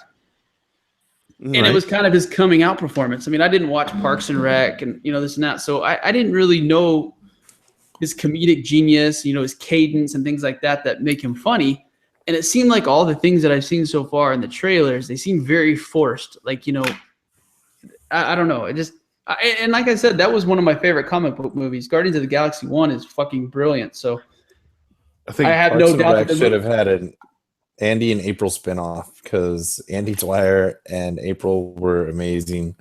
So Parks and Rec was fucking hilarious. If anybody wants to kill 22 minutes at a time on Netflix with some absolutely hilarious shit, and one of the greatest American all-time, Ron Swanson, go ahead and start watching Parks and Rec, because it's a thoroughly enjoyable show. You'll get to see fat Chris Pratt and April, which is why am I drawing a blank? What's her real name? She's Aubrey Plaza. Yeah, Aubrey Plaza. She's sexy as fuck, dude. I watched that Mike and Steve or whatever the fuck need a wedding date on Saturday. It was that's just terrible. It was funny. So I want to watch Guardians of the Galaxy because it has one of my favorite actors in it. Okay, well, it's been out for 3 fucking years. You can get a chance for one. Volume 2, excuse me. Volume 2. Spoiler. Kurt Russell. Yes, Kurt Russell. Spoiler if you didn't watch the commercial, Kurt Russell, who's clearly playing Jason, son of Spartax, and not. Well, I mean, everybody knew he was going to be in the movie. It's just they actually showed him in the trailer. So. Yeah. But he looks like Jason. He doesn't. He doesn't look like Ego the Living Planet. Right. I mean, that's supposed to be his avatar, though, right? The Ego's avatar, the human avatar. I don't know. I mean, Jason is. Or I mean, what I'm saying is they're not going to show him as the planet. Ego the planet. He's supposed to be the human avatar. So we'll see. I'm going. Well, I'm saying just in the trailer at least. So Drax is obviously stealing the show. Yeah, he's been pretty. He did last time. Yeah, they're going to use him more in that same sort of understated role that they did before. That shit hilarious to me. Baby Groot. I think that's going to be the one that I don't know. Like I said, I mean, all those characters were likable. I mean, like I said, the Rocket was perfect. I mean, he was Deadpool-esque in his, the way he talked and just everything else. And I mean, Bautista killed it as Drax, and I mean, Gamora. I mean, the whole the casting was great. So yeah, they did a good job with that. I mean, I'm that's not what excited really about Mantis. I'm sorry, that just looks fucking hokey to me. We gotta see. I'm gonna watch it. Oh, of course. On Fire Stick. No. Well, yeah. The Academy Award-winning Suicide Squad. Yes, sir. How many of those you got, Marvel? One. What do they have? Somebody posted it earlier. I definitely forgot what it was. hair and makeup. Probably something for costumes. Yeah. What the fuck did they give them an Academy Award for? I thought it was Spider-Man 2, which that wasn't. No, it definitely wasn't. What did they give them an award for? They got hair an and award makeup or for something hair and like makeup. Jesus. Guys, an award. Well, you figured it'd either be that or the soundtrack or something like that. Soundtrack was good. I like Of the what? soundtrack. Suicide Squad. Sorry, I thought we were talking about Marvel movies, and all I could think about was Bono. Bono. Yeah, fuck Bono. Where's that with? Who wants it? No one. Prince Bat Dance. Oh, I hate Yeah. that song. What Marvel? Would... I don't know. Anyway. Guardians of the Galaxy had great soundtrack. I'm sure they'll have another great one. It was a good soundtrack. A lot of those oldies. I mean, that was a fun soundtrack to listen to for about 2 Yeah, months. awesome mix. They hit it right on the head with all the songs like you didn't even realize you like so much until you saw them perfectly timed with the movie. Well and then to put. listen to them again, and kind of like that too. I like the Suicide Squad soundtrack even more after I Hell listened yeah, to it it after I got- saw the movie because it's Got some of the cool Bronson scenes. and that. Purple Lamborghinis. What is it? Although that video almost killed the movie for me. The purple Lamborghini, Jared Leto in the purple Lamborghini video. He's in the music video more than he's in the movie. Yeah, it's a good point. And it's so fucking bad. It's like they didn't have the same cinematography. They had like a fucking dude filming on an iPhone, Jared Hey, Leto I'm on a boat. Skrillex, and I'm Rick Ross. Let's get on a boat with Jared Leto as the Joker. that video almost killed the fucking entire movie. I think Jimmy had showed me the video and hang out. Like, I don't see this shit. I mean, that 21 Pilots Heathen song, I mean, that was a chart topper. And that the Gangsta song by Kehlani was fucking really good too. They got a Kevin Gates on there. That was a good soundtrack. Eminem had a song on there. He did? War Creep. Mm-hmm. I remember Without Me. I mean, it's not a new song, but I mean, it was Without Me. Purple Lamborghini. What do you guys think of the? What do you guys think? Remember, of Sean got that soundtrack came out the same day or weekend that he got his Mustang. Because remember, he said you were driving to you're driving to home number 4 or 5 or whatever, how many homes you have, and you said you're going like 120 on the highway, just jamming. Yeah, it was funny. Pretending I had a purple Lamborghini. So I was asking, what do you guys think of the new Nightwing movie? I'm excited. I think it's all going to depend on who they pick. Agreed. Who would you in your mind? Who are the 3 people that they should cast? Charlie Sheen. Charlie Sheen. Yeah, it'd be awesome, man. Nightwing. Who else would you cast as a guy named Dick? How old is he supposed to be, though? How old are we assuming Nightwing is? I'd say is what mid to late 20s. Okay, so we obviously know who the perfect Nightwing would be. Zac Efron. Ugh. Canadian heartthrob Justin Bieber. Even worse. A lot of people are saying that Stephen Yeun is the one that's. What? I'm not. That's terrible. I'm No, not disagreeing I agree. with That's horrible. you being an Asian man. I figured you'd be all for it. I'm just trying to be. I'm just reporting what I'm reading. That I'm not one of those people that are going to. I mean, seriously. I mean, the guy is Nightwing is Dick Grayson is a white character. He's a Caucasian. Yeah, don't change that shit. Why are you going to change it up for? Okay, here on comicbook.com, here are the 6 people that they would like to see cast as Nightwing. The first one is Milo Ventimiglia, which the guy from Heroes and was Rocky's son and the Balboa. Oh, that guy's a really nice guy. Yep. Isn't he old? No, he's about 30, 35, which Yeah, he's too old.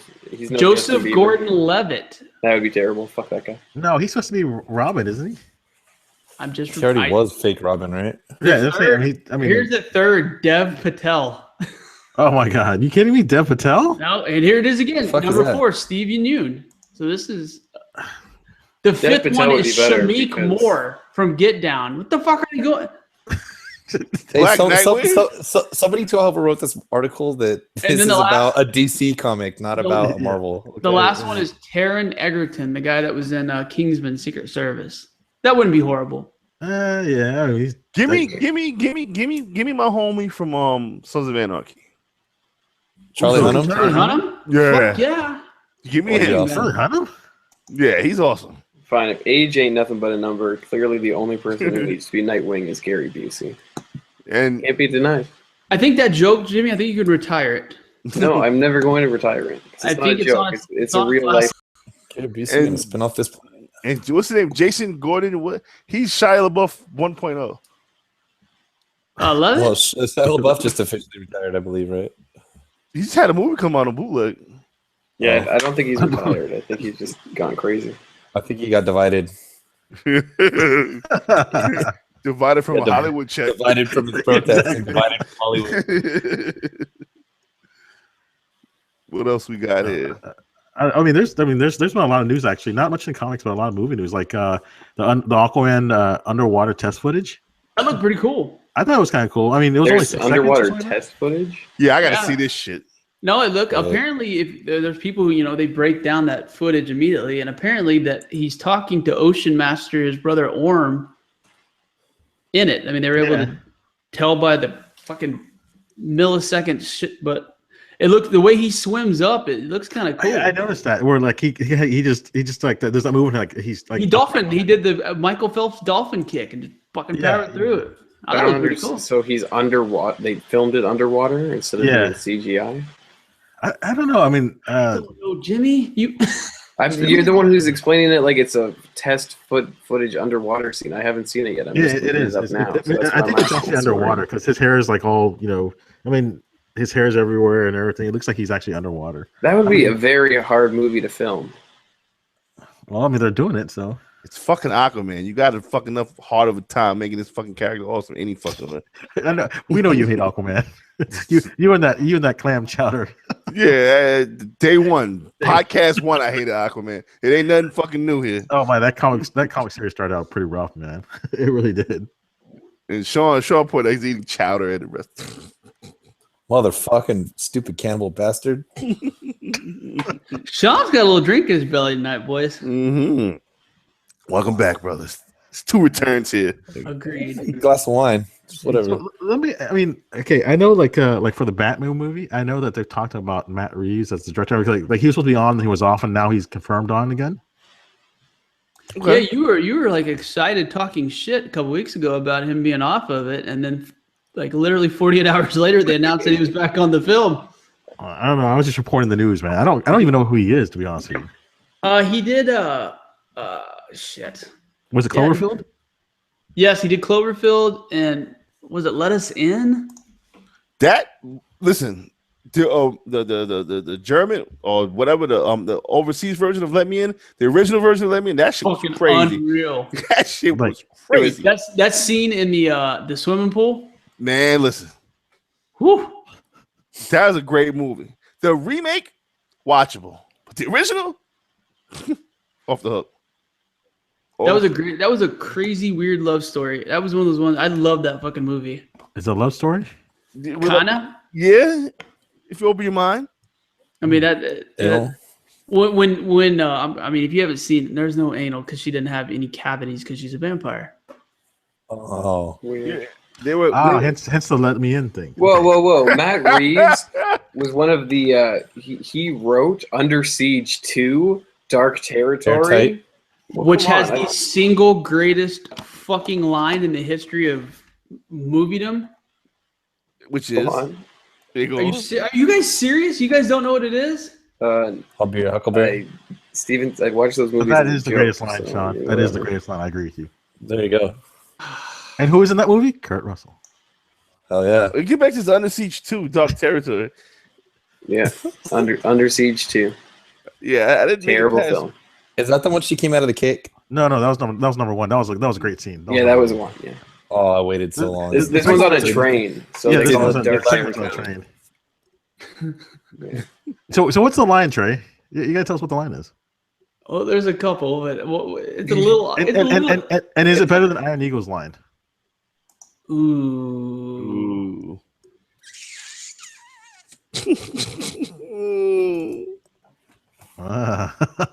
That's interesting.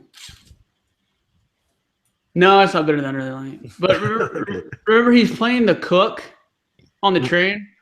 Okay, so he's a cook on the train again. Okay, because he was cooking. Well, he's always a cook. I mean, yeah, that's what I'm saying. He's always a cook. His own identity. This is a derogatory term. Oh. But when when Steven Seagal punches him, that guy goes, I know you're a cook now because you punch like a faggot. That's horrible. That's horrible.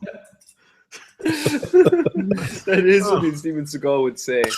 Have you seen him running? Just Google Steven Seagal running. I think we did that. Yeah, we've done it in the past, but it's always worth looking up. If you haven't done that, just look that up. It's amazing. And then I always gotta say about that chick from Taken. Oh God. He showed me that video. I was like, "Oh, is this like another universe?" This shit is. Or Baby Robert De Niro in A Bronx Tale. Ever watch that kid that run down the street? Oh yeah, Claudio. Yeah. But the thing is, hell? like, How come he can't run? in every movie Steven Seagal's in, like, there's 1 4-minute clip where it's every movie he's running and it has them all clipped together, and he runs ridiculous. Like, he's just No. Who is that girl? Who is that main girl on the Bronx Tale? The one who plays his love interest, the black chick. She's bad. She's bad. Yeah, she is, dude. I forgot what her name. I'm gonna say Tahaji P. She was in Belly also, right? Yes. Yeah. I forgot what her name was. I'll find it. Somebody in the poll will probably Google it, but she's bad, dude. Oh yeah, I agree with you, bro. She's bad. Under Siege 2 also had the famous quote, "Assumption is the mother of all fuck ups." Is it Jane or is it Rosina? Neither. Oh. Is it JoJo the Whale? All right, so go back to more movie news. So supposedly the X-Men producer Simon Kinberg is saying that Gambit is still a go. And stop, just stop. What? No, look. And you know the excuse they have this time is that Channing Tatum wants to be kind of like you know how like Ryan Reynolds did such a good job of being Deadpool, and like how Hugh Jackman is like Wolverine, like like he's like the exactly who you think he is. I mean, that's what he wants to do with Gambit, and I don't think he's going to do it. All right, before I do. I honestly do. Yeah, well, there's no reason to hurry that movie. So I mean, that's true. That's true. And how many years did it take for him to get Deadpool to do it right, to get the right movie made? So I mean, like I said, as long as it's the right movie, I'm a huge Gambit fan. If done correct, I didn't think Tim Riggins didn't do a bad job in the second Wolverine, to be honest with you, as Gambit. But the girl's name is Terrell Hicks, and by the time this Gambit movie gets made, you might as well get the 70-year-old guy from Avatar. It's not gonna get made. It's not. I'm mad at this movie because this is one of my failed specs. This was my former failed high price specs. I paid like $70 for the book, and I sold it like $60. Bro, that's on you then. I mean that book. Yeah.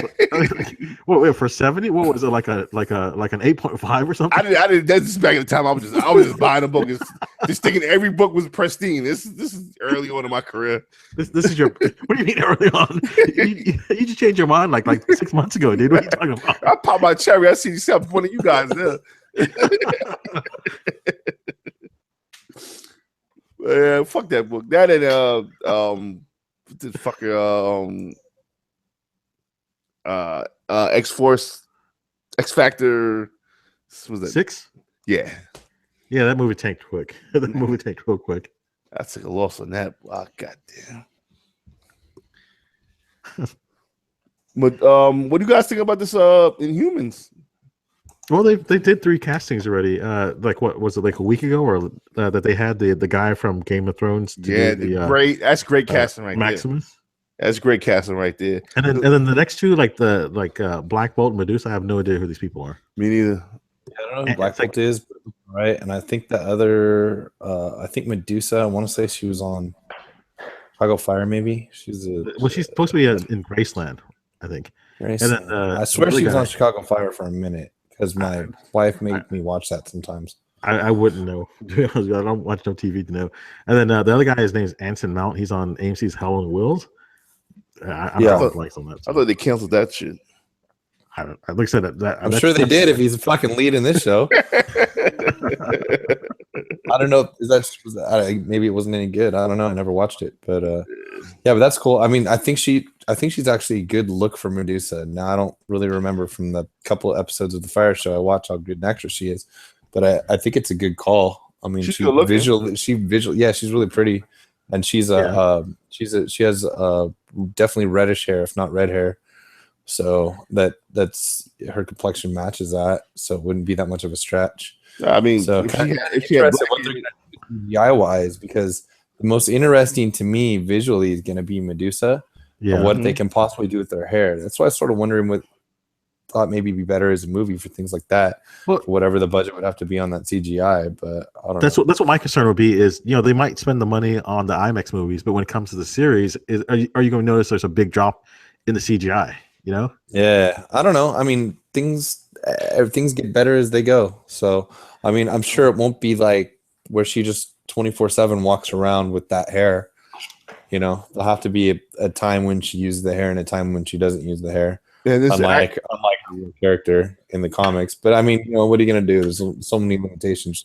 Rick still has a hand, So. And this guy, the guy playing Black Bolt, I mean, I hope he isn't a thespian actor because you're not gonna be saying many words.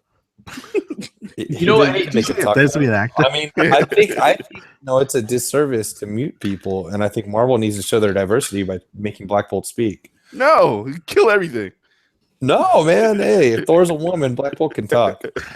Hey, John Z had a good one for Nightwing that he said he heard Kit Harington, Jon Snow. That would be good. I'd be okay with that. Okay. Yeah, he's Brits though. Have we ever heard Kit do a non-English accent? That's the one thing about Charlie Hunnam. Even as Jax, he would segue into his British accent on accident a lot while he's leading his California gang of bikers. You could hear him laugh. Rick does it too. I'm sorry, but you can hear the British in Rick about once every other episode. Stringer Bell from The Wire. I had no idea he was British. He'd be a great Nightwing.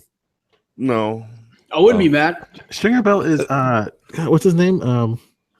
He's the one in the new Dark Tower movie, right? Yeah. Idris Elba. Yeah. Idris Elba.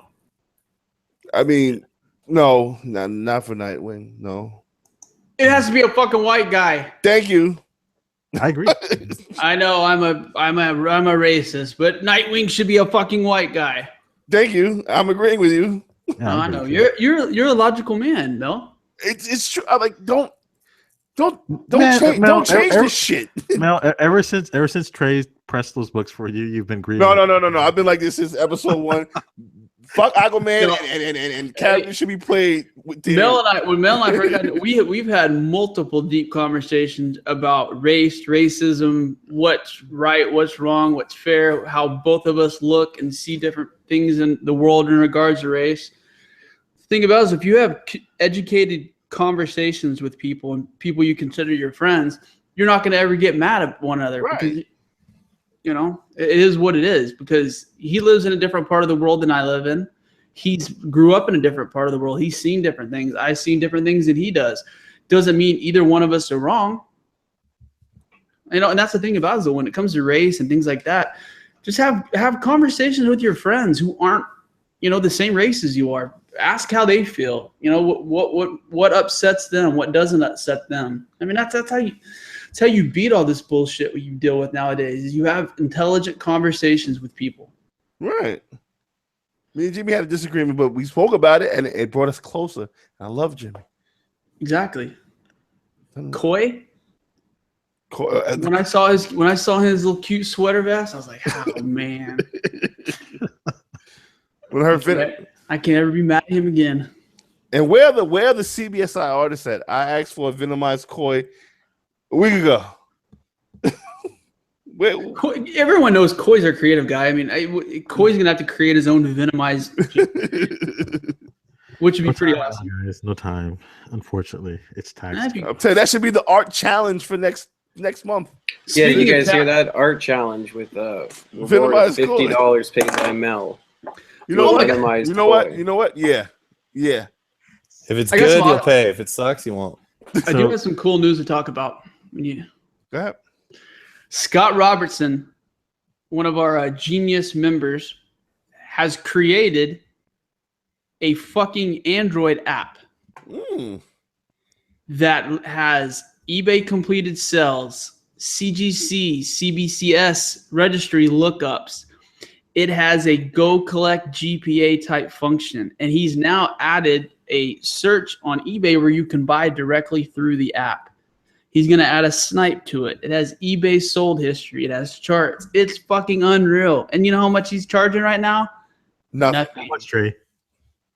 That's going to change. Part of But your it's soul. free. But it's the coolest app I have on my phone, and I'm spending hours on it on a daily basis because it has everything that I need for research and everything else right there, and it's fast. And Z said the same thing, and that Z. I don't think Z had like GPA or Go Collect before, and now he says he's addicted to it. Yep, it's really awesome. He's done the interface is nice. It's something that we don't have in our community or any community. When it comes to comic books, I mean, it's free and it has all the tools that you need to research books that you're looking to buy or looking to sell, all right there. Is it on the front page? No, he hasn't. Oh, that's right. Is it for Android? It is it's Android Android. only It's because Yeah, don't pussy iPhones. Fuck you. Hey!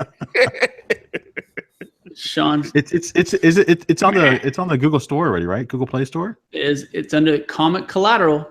If you're an Android user, go to Comic Collateral, and you're going to notice a certain logo that should be very familiar to you. Download it, use it. If you find something that's not working, let Scott know. Scott's cool like that. He wants people to test this and to find bugs and things like that. So Now, Would that logo be a squirrel with nuts in its mouth? no. Did you see the squirrel I found with eating cornbread today? I seen that. No, I didn't see that. Did you post it somewhere? I did. I said it's going to be our new group logo. Oh, that one. Yeah. Okay, I know what you're talking about. Oh, I want I think it was just a piece of Texas toast, but it was close as I could find a cornbread. I wanted to bring this up before I took a piss. Thank you, Mel. I sent my books got sent out on February 6th, and they received their grades on the 27th, and I should be getting back in hand this Saturday. And you shipped them from New York. From New York. So that took what 3 days to get there, probably. Yeah. Oh, that's pretty. That's pretty What was fast. the date you sent them? I sent them on February 6th. They were shipped out. So And you got the grades back by you got the grades back by 3 weeks later. Yeah. Basically. Yeah. Not even 3 weeks because 2 it weeks. takes some time to get. Yeah, 2.5 weeks. Yeah, so CBCS is only like 2 weeks behind. Because I had an invoice that I sent January 18th, but I was supposed to get back by Friday. you changed it right before you said it. Is he on an airplane? Are you in the Like, I'm on shower? an airplane. What's going on, guys? I mean, I airplane it up shower. sometimes. What's So going on with that? you were crying. I'm like, what? Well, sometimes I'm crying. I mean, what's wrong with that too? Nothing, brother. Anything you do is good with me, man. Well, since we were talking about Scott, Scott Reagan has put up his CBSI swag cell, and if you guys haven't ever tried out some of those shirts, the soft shirts he has, those are awesome. I mean, you could. I love his hoodies more than anything else, but those soft shirts are really nice also. Mm-hmm. His shirts are fat people friendly too. No, his shirt and Jimmy's shirts are fat people friendly. Yeah, I agree with you. I have to agree with that. I can't say anything about that. They snug around the belly, but it don't make you look fat. It's like a slimming effect. My Robin shirt. Yes, it's the sweater vest effect. Buy the shirt so you don't look fat. There you go. Buy the shirt so you don't look fat. Speaking of which, Jimmy, don't you have a new cover also? Yeah, so we just went on sale today. We have a new variant cover by Mike Ruth for Eleanor and Egbert or something, and Eleanor and something from Aftershock, and yeah, so we have 2 covers for that look pretty decent, and you can see those at hiphop.com, and they're also on the main page of the variant page. Nice. I gotta thank you. I got the Super Sons books from you. Like I think it was last week, so that was cool. And I got my Animosity 5. I don't know. You guys, you sleep with this Animosity 5 variant. I mean, this will go down as one of the nominees for cover of the year. Okay, I wanted to say that this is the dump's on you in case. So Yeah, fuck it. Fuck it. no, we've always loved that cover. It's a great cover. I think it's the best animated cover I've seen. I'll stand by that. I'll stand by this Yeah, cover. I agree with you on that. Totally. Without a problem, without a shadow of a doubt. It's one of the best covers I've seen so far this year, 2017. Speaking of covers, they're going to come out with more hip hop variants. I seen the Tupac one look good with Spider-Man. You know, Really? You didn't like Was that it one? Tupac Spider-Man? you know, like he has the All pose Eyes where on he's sitting Me. in the chair, and no, is that the one? No, he's It's All Eyes on Me. Yeah, all okay. eyes on me. But they also did. Here's what I don't. Use your The words. Young Terrorists? Yeah, no, it's not even that. It's who's Frank Ocean and why do I care? Freak When out. have I ever heard a song by Frank Ocean? Never. Exactly. Well, you know, I just know that he's a lot of people don't like him because he's gay. That's all I know about him. No, a lot of people don't like him because he's gay, and like a lot of his songs, they thought they were talking about a woman, and they were singing that shit, and they found out he was gay, and they got mad at him. Frank Ocean's Yeah, fucking. which is irrelevant, but his music sucks. And then No, Ray that's good shit. Strumman gets another one. I don't know. Who? Did you hear how Tyler, the creator, said he figured out he was gay? I didn't know he was gay. No, he knew that. I mean, Frank Ocean was an Odd Future. Oh, okay. Oh, And he how Tyler the creator found out he was gay? Wasn't it because he didn't do the same things as him or something? No, he said that he goes, Frank likes his Pop-Tarts without frosting. He goes, I knew something was wrong right then and there.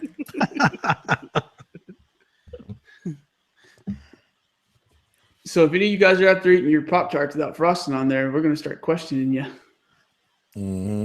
I hear my Pop-Tarts cold.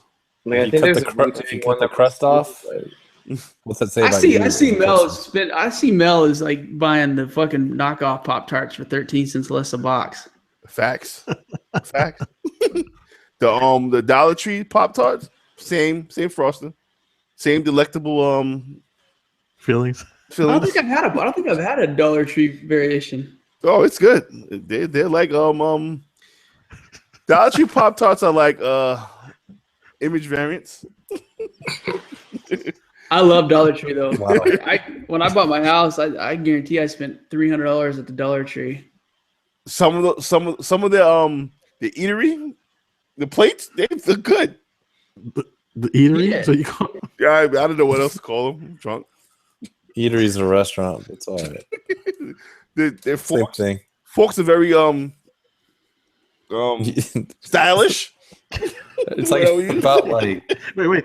Look, as long as you don't start on that little air fryer, whatever you call Nah, it. I got a new one. You got a new one. Okay. I got a What's new the gadget. new one? I got a new gadget. Okay, what is it?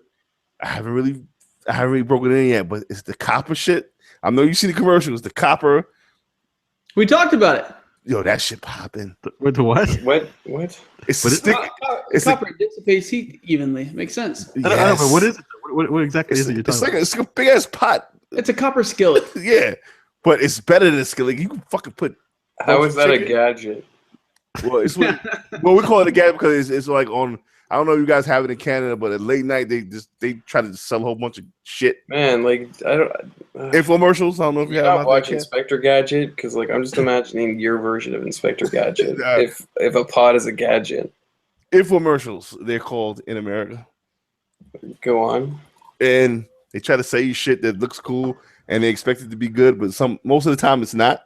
But that's not the case of this copper skillet and this fucking Power Air Fryer XL. Oh, is it the Gotham Steel stuff? good Lord. I swear you guys start doing commercials soon, Mel. But is it the Gotham You Steel know, stuff, or is and it I've been some kind watching of Billy Mays thing? No, well, who? Never mind. Yeah. Who are you?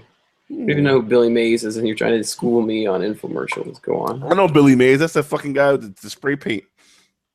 Jimmy, if I paid for Rachel Dozial to come to your house and live with you, would you be okay with that? Who is that? Is that a refugee? Are you That's- sending refugees to that's- come live that's- with me? She That's changed the her one- name.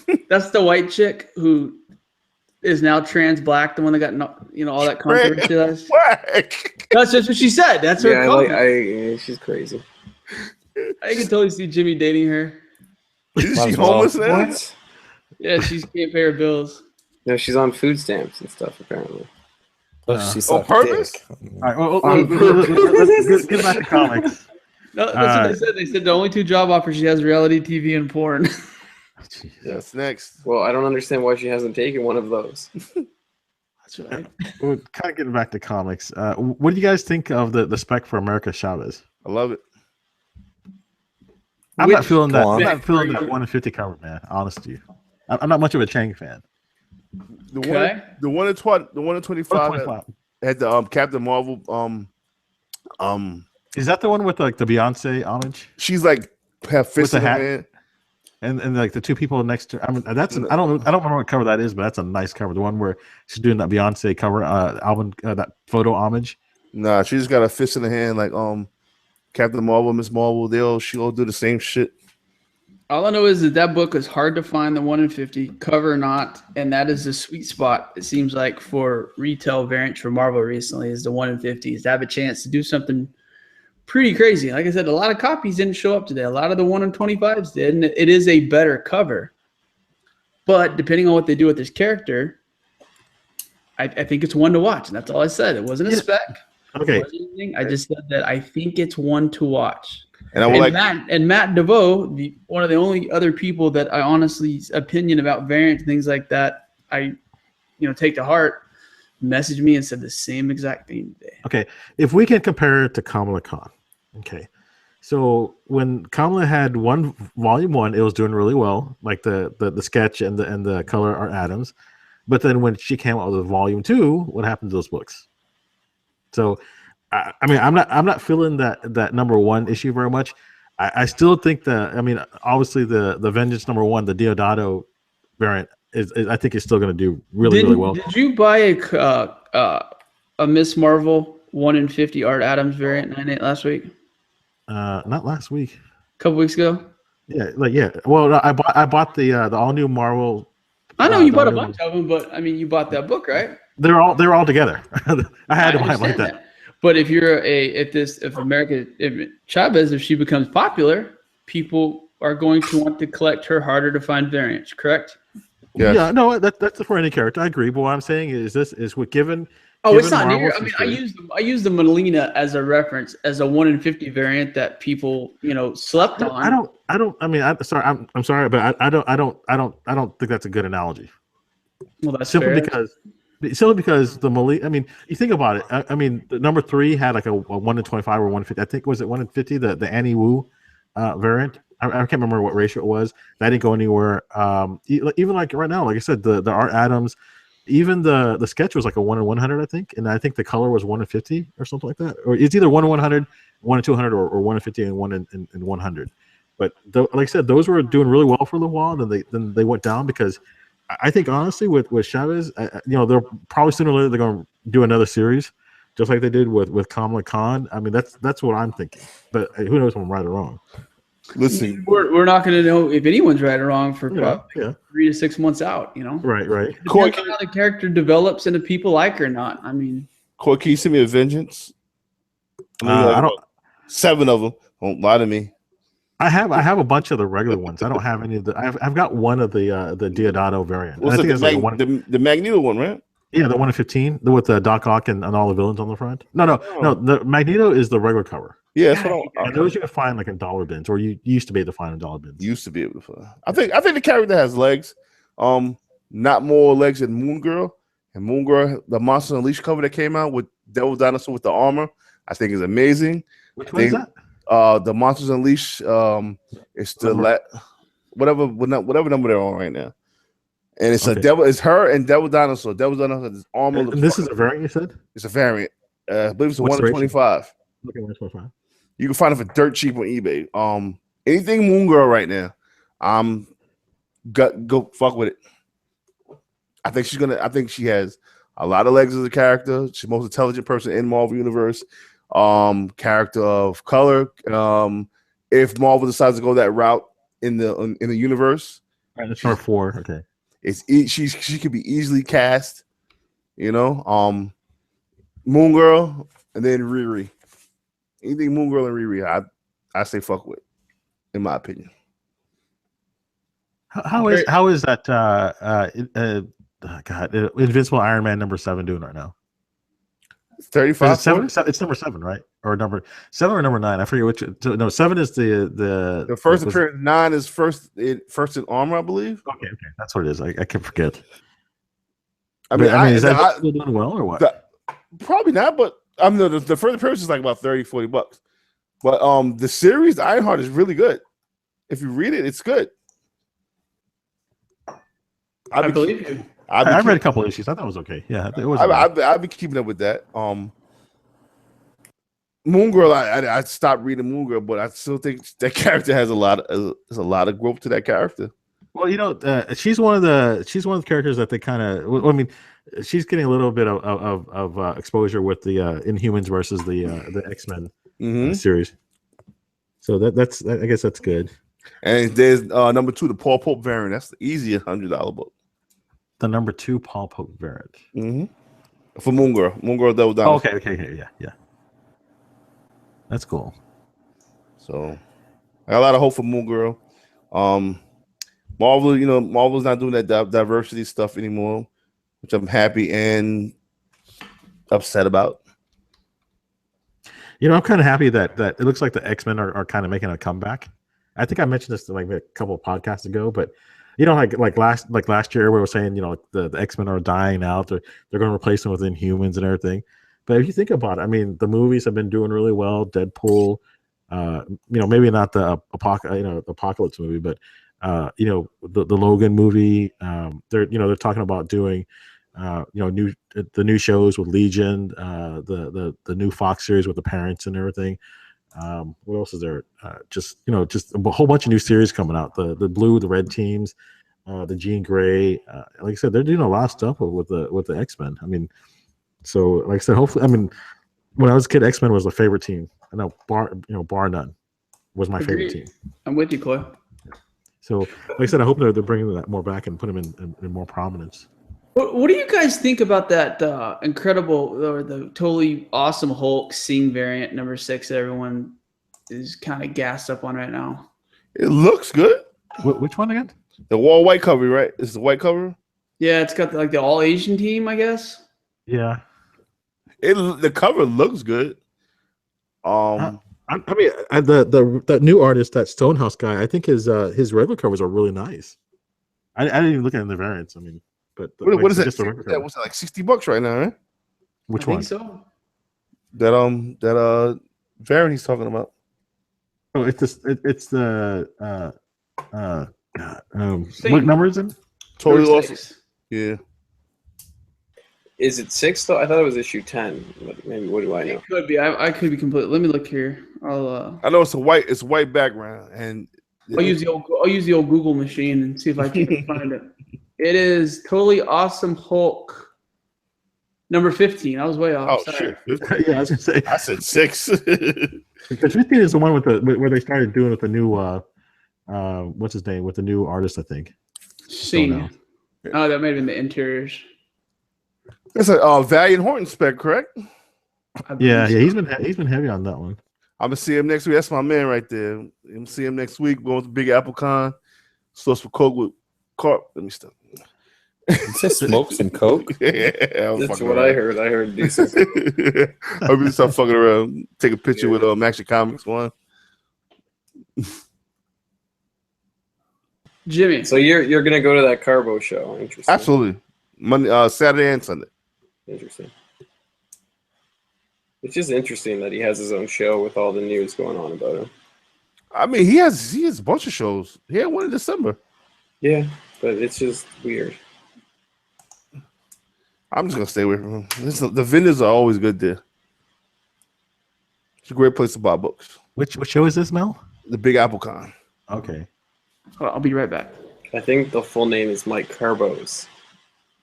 I don't give a Big fuck. Apple Con. I call it Big Apple Con.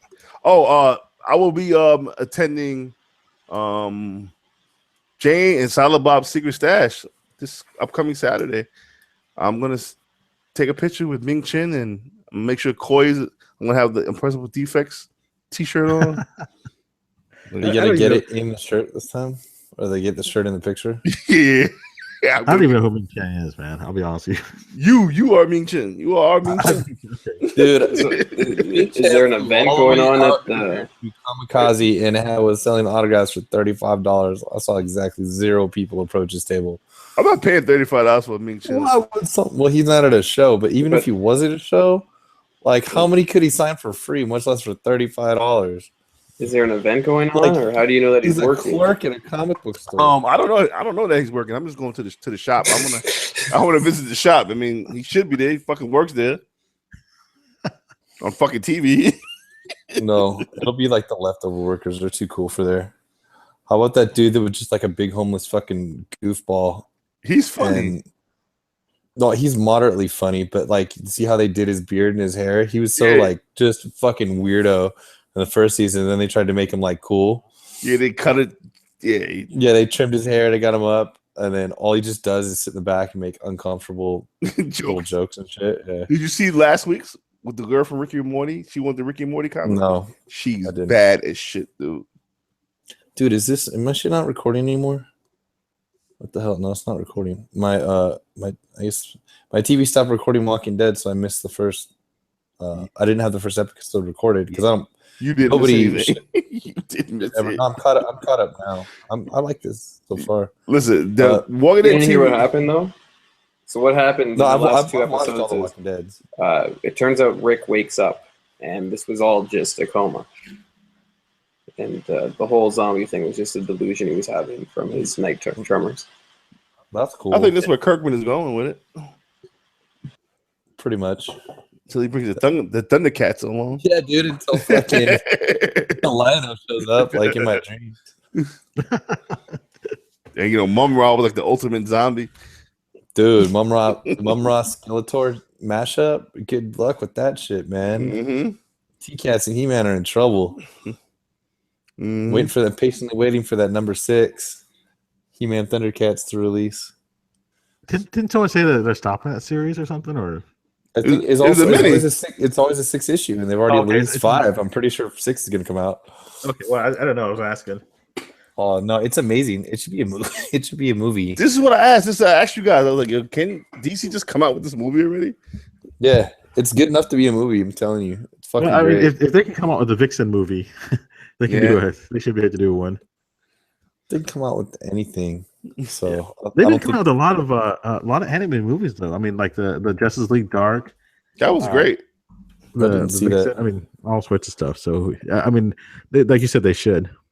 Some people like that. It seems to be the people that either have kids they can watch it with because it's better than whatever cartoons their kids would have to watch, so they like it better or something like that. Because I can't. I had to turn the Killing Joke off. I got like through 3/4 of that, and I was like, "This is just shit." Oh, it's that bad, huh? To me, it was. I mean, I'm not. I can't. It's hard for me to watch. I mean, other than like Simpsons or South Park, it's hard for me to watch cartoons, Futurama or something. You know? The Killing Joke was actually pretty good. I keep thinking of ones I like. American Dad, yeah, that's fucking good. But Justice League Dark was good. There's a lot of fucking in there, but was there a lot of insinuated fucking? I probably would like. I mean, I like the Killing Joke. Such a good graphic. Let me ask you, Sean. Did you like Heavy Metal the movie? Loved it. I know. Yeah, but I haven't seen it since I was a fucking teenager. What? I love it. Movie. I love that movie. You Tarakian bitch, dude. How about The Wall? It's half animated. The who? Pink Floyd, The Wall. Roger Waters. Never seen it. You ever seen The Wall? Never. What a loser you are. Sorry. I don't even know who Bob Geldof is. Sorry, I don't know who Bob Geldof is either. Jesus, always something. Speaking have of, you seen Fire and Ice, Jimmy? Fran Frazetta? No. So fuck you. Of course I have. Who has? I don't think you have. Have you seen Rock and Roll? It's a Canadian movie, animated. Yeah, I have no idea what you're talking about. Speaking of animated movies, for guys who know about anime, Hayao Miyazaki, the guy behind Totoro and a lot of Studio Ghibli stuff, he's coming out of retirement. So that's pretty cool. Princess Mononoke. Naruto? Was it Naruto? No, he didn't do Naruto. Did you say Naruto? No, I've never seen Naruto. No, I thought you said Naruto. Okay, so Princess Mononoke, that movie annoyed me because they had those little things that keep shaking their heads like baby rattles. Well, anyway, like I said, I mean, he's a legend in the anime field, so that he's coming back. It's out of retirement, so that's going to be cool. My kids love watching those Studio Ghibli movies. Nice. What else we got? Hold on. Well, I mean, we kind of briefly mentioned it, but we're kind of talking about like some of the John Z stuff he talked about on the Flip Side podcast about buying restored books. Mm-hmm. Would anyone in here buy a restored book? Like a graded restored book? Any restored book. Or just any restored book. And if so, what would your reasoning be? What book would it have to be that you would want to copy so bad that you would buy a restored book? And if you do, what is your restoration limits? Color touch. I mean, pages added. I mean, what, tear seals. I mean, I'd take whatever. It just has to be rare. Has to be something I can get. It has to be rare, so fucking cheap that it doesn't matter. Well, I mean, but I think it's a good question. Like, to what extent do you want that restoration, though? It completely depends on the year, on the, like when it came out, things like that. So if it's from the 40s or 50s, and it's something that you just can't get or just doesn't come into your life at all, I would totally take that book. But I mean, I wouldn't pay a premium price necessarily. And it would just depend on how much. If there's a tiny bit of color touch or somebody trimmed a little tiny bit of it, and it's something I want in my collection, but I don't know when I'm going to get another one or if I'm going to see another one, then yeah, I grab it. I don't give a shit. You can always sell it. I mean, buy that shit. That's saying if you know it's restored in the first place, right? Yeah, so totally. If you know what you're getting into, but I mean, dude, I was mad when my book was qualified. If I got a book and it came back resto, I'd be pissed. Ben C, he roots for that shit. What? Ben C roots for that. I know we spoke about it before, but there's pressing. It's not considered restored, right? No, you're not. I mean, no, it's not the same. All right, it should be. Well, I mean, they used to consider it restoration, and then something. Yeah, then they realized they could make money. And that's when the comic market decided it was no longer restoration. So, is it restoration? In definition, yes. Do people regard it as restoration? No. Gotcha. Well, I've always thought restoration was like you added something to the book. I think cleaning 100% restoration because you're removing a layer from the book. They even spill coffee in a book. Can it be restored? Let me ask you this. So what's the difference between resto and conservation? Conservation could be like they're replacing. Sorry, choking. The like rusty staples or something like that. That's literally ruining the book, and that's one example of it. Of restoration, of conservation. Conservation. Yeah, like if you take like the staples are just like if they're just rusty and ruining your book and just keep bleeding through there. I mean, it's you're conserving the book. I thought replacing the staples was resto. That's what I thought. It could be. I guess it's a fine line. It could be either.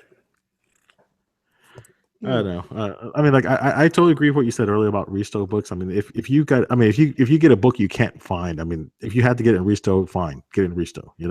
I think John used examples of like Action Comics 31. Tech 31, yeah. Yeah, sorry, Tech 31.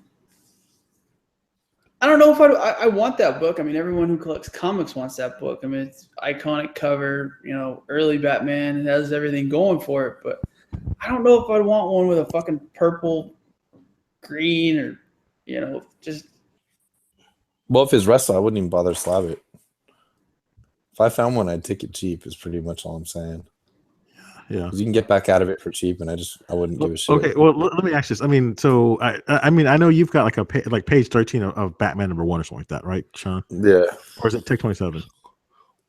No, Batman 1. Okay, Batman. Okay, okay. So the question is, let's say if you got a book, I mean, at what point do you buy the book? I mean, like, how incomplete would you take the book? Well, I mean, Price is Right would really, make all the difference in the world, but.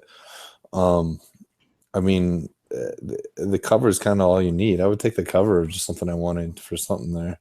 Like I have one book that I don't like a Tomb of Dracula 10, the First Blade book I really want, but I actually got from another one of our members. I have a really low grade copy with sort of a decent cover. I mean, it's completely detached. You can't really tell in a bag and a board.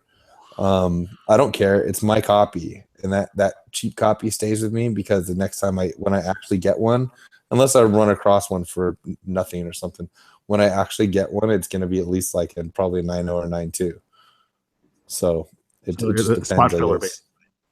Yeah. So it sits there, so I'm fine with that. You know, if something else better comes along, that's fine. Otherwise, I don't need the $40 or $50 or whatever I could sell the crappy copy for. You know.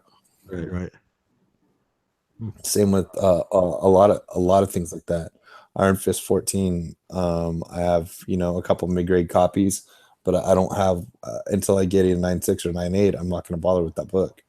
Again, and like I said, everything's relative. If you find a decent looking one for a really cheap price, you gotta buy it just because you're not going to find it again. But I'm not going to spend the real money until I get the real copy. But everything's all relative, I suppose, as far as price goes. Good point. Out of my league. Well, look, like I'm starting to get a little bit into Golden Age books, and they're like 70, 80-year-old books, and I get, like you said, sometimes it's just you get what you can get just because you don't know when's the next time you'll get one. So, well, question: Yep. when like restoring the book being so old, restoring the ship, fuck up the paper, it being so old. No, you add to the paper. So let's say if some of the paper is real brittle, they use what they call, I think it's Japanese tissue, where you kind of bond with it, and so it makes it's like laying on another layer of paper. Oh, okay. And then some of the pages that have missing pieces, like a missing corner or something, they use that, and I don't know the process itself, but they basically will add it onto it, so it bonds to the. It's like I don't know how much that shit cost. I don't know. I've never had it done, but I know there are people who do it, and what they do is they make it look like it's like it fills in the hole in the paper, and then to some certain extent you can actually make it where you can actually get the colors and everything. I mean, there's like really extensive restoration. I mean, available. So, okay. And we actually talked about Yeah, this like before. good restoration usually costs north of $500. Yeah. But does it add value to the book, or it's just No, not really. okay? Got you. Yeah, it makes it look pretty though. I mean, that's Yeah. You know. And then when you get it graded, of course, it'll say restored on the label. Yeah. Okay. All right. I'm starting to learn. I mean, I'm learning. You should if you're a good grading company. Let's put it that way. I'm learning. There's another question that I'm looking at the thing. The outline says, "How CD, Instagram, and Facebook really offer selling comics." Now I thought about buying comics off Facebook. Until I joined the podcast. So you want to get into that anyway? I've bought books off a lot of different venues, like online venues, but I've never bought a book off Instagram or Facebook yet because I don't have a Facebook and I'm hardly ever on Instagram. So I don't know. I mean, I know like some of our guys, like let's say the Forgotten Five, they sell off of Instagram and Facebook, and those guys are. I just don't trust it. Well, I mean, I think it really depends on who you talk to. I mean, like. Obviously, if it's someone in our group and it just so happens that they're putting something on Instagram or Facebook, then yeah, I mean, there's more of a level of security on that. But I mean, if you go, to any, if you just do a random search and you come with some guys, like I said, I don't know, I don't take that risk. So does the IG comic family have a family tree? That's what I want to know. I mean, maybe not then. Yeah. Well, I mean, okay, so I'm trying to figure out. I don't give a shit. I'll buy from anybody. I'd look at their account. If it's their first post of all time, they're trying to sell me a Amazing Fantasy 15 for $1,200. I'll pretty much know it's too good to be true. Just like on eBay, at the zero feedback seller. So, but if you look at people that have like these extravagant accounts, I mean, it's just like eBay. Yeah, but you get a PayPal invoice and pay with a credit card, you're double protected that way anyway. Yeah, too. I guess that's true also. Yeah. Or like look at the account, just like eBay. Like if you see somebody with 500, 1,000, 2,000 feedback and pretty much all positive, you pretty much know that you could trust them for at minimum for an invoice. Yeah, that's true. Invoices are king. Yeah, I agree with that. And I mean, I'll pay that 3%, like Trey said before. Pay that 3% for that goods and services and get that invoice and hook it up. Mm-hmm. I can't stand when on eBay when you make a deal off or buy it now and then you respond with an offer they don't pay right away. You gotta wait. Oh, it's right. Oh, you mean like a best offer? Yeah. Fucking this guy, man. Fucker. Yeah, it drives me up the wall too. Old Man Logan X-23 books, have they peaked? Yes. You think Old so? Man Logan X-23 has room in life, but Yeah. she's gonna cool off probably for a little while. Nah, she after Friday. Oh man, when I see Feet Claw Love, nah, I'm good. So, Yeah, what do you guys think about X-24? I don't know. So X-24 is this new rumor that's come out because the track listing of the soundtrack of Logan has been published for the soundtrack, and one of the songs is Logan verse X-24. Oh, don't tell me. I don't want fucking these spoilers. So people are saying that Dakin's the movie based on that. no, it's not. No, I'm not saying he is. Shit. I'm just saying that's what the rumor mill is right now. And if you look at some of the Dakin books, are seeing some movement based on this. Yeah, but that's like any spec. I mean, people gotta be careful what they believe and what they don't want to Nah, believe. but remember the movie came out in Europe a week ago, No, was more than a week ago, like a couple weeks ago, I think. and I read spoilers and I'm not saying nothing. I'm not saying nothing. Not saying nothing. Not saying nothing. Not saying nothing. I mean, like I said, it just take everything you hear with a grain of salt. Make your own choices. And bottom line is what you do. The dump's on you. Let's put it that way. Yeah, the dump. Shout out to my man Jimmy for clearing up this batch H Wolverine Hulk hybrid. So what is that again, Mel? Well, I had seen this posted in from Comic Book News. I was like, what the fuck is this going on? And it's Hulk. It was Hulk in a big ass tank, but he had the Wolverine claws.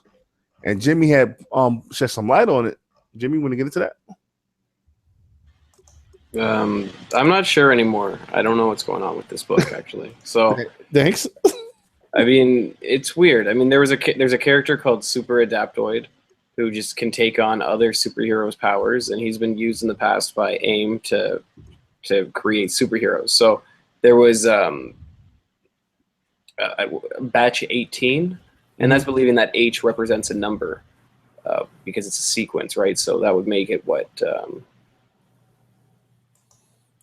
number 8 or whatever. So this one came out more than 10 years ago, and I believe it was Fantastic Four issue 4 or 3 or one of the Fantastic Four ones, and it's a Captain America Thor hybrid of a character, and that was made by Super Adaptoid using Super Adaptoid's powers. And Norman Osborn also somehow used Super Adaptoid's powers and turned into he was able to get Hulk arms.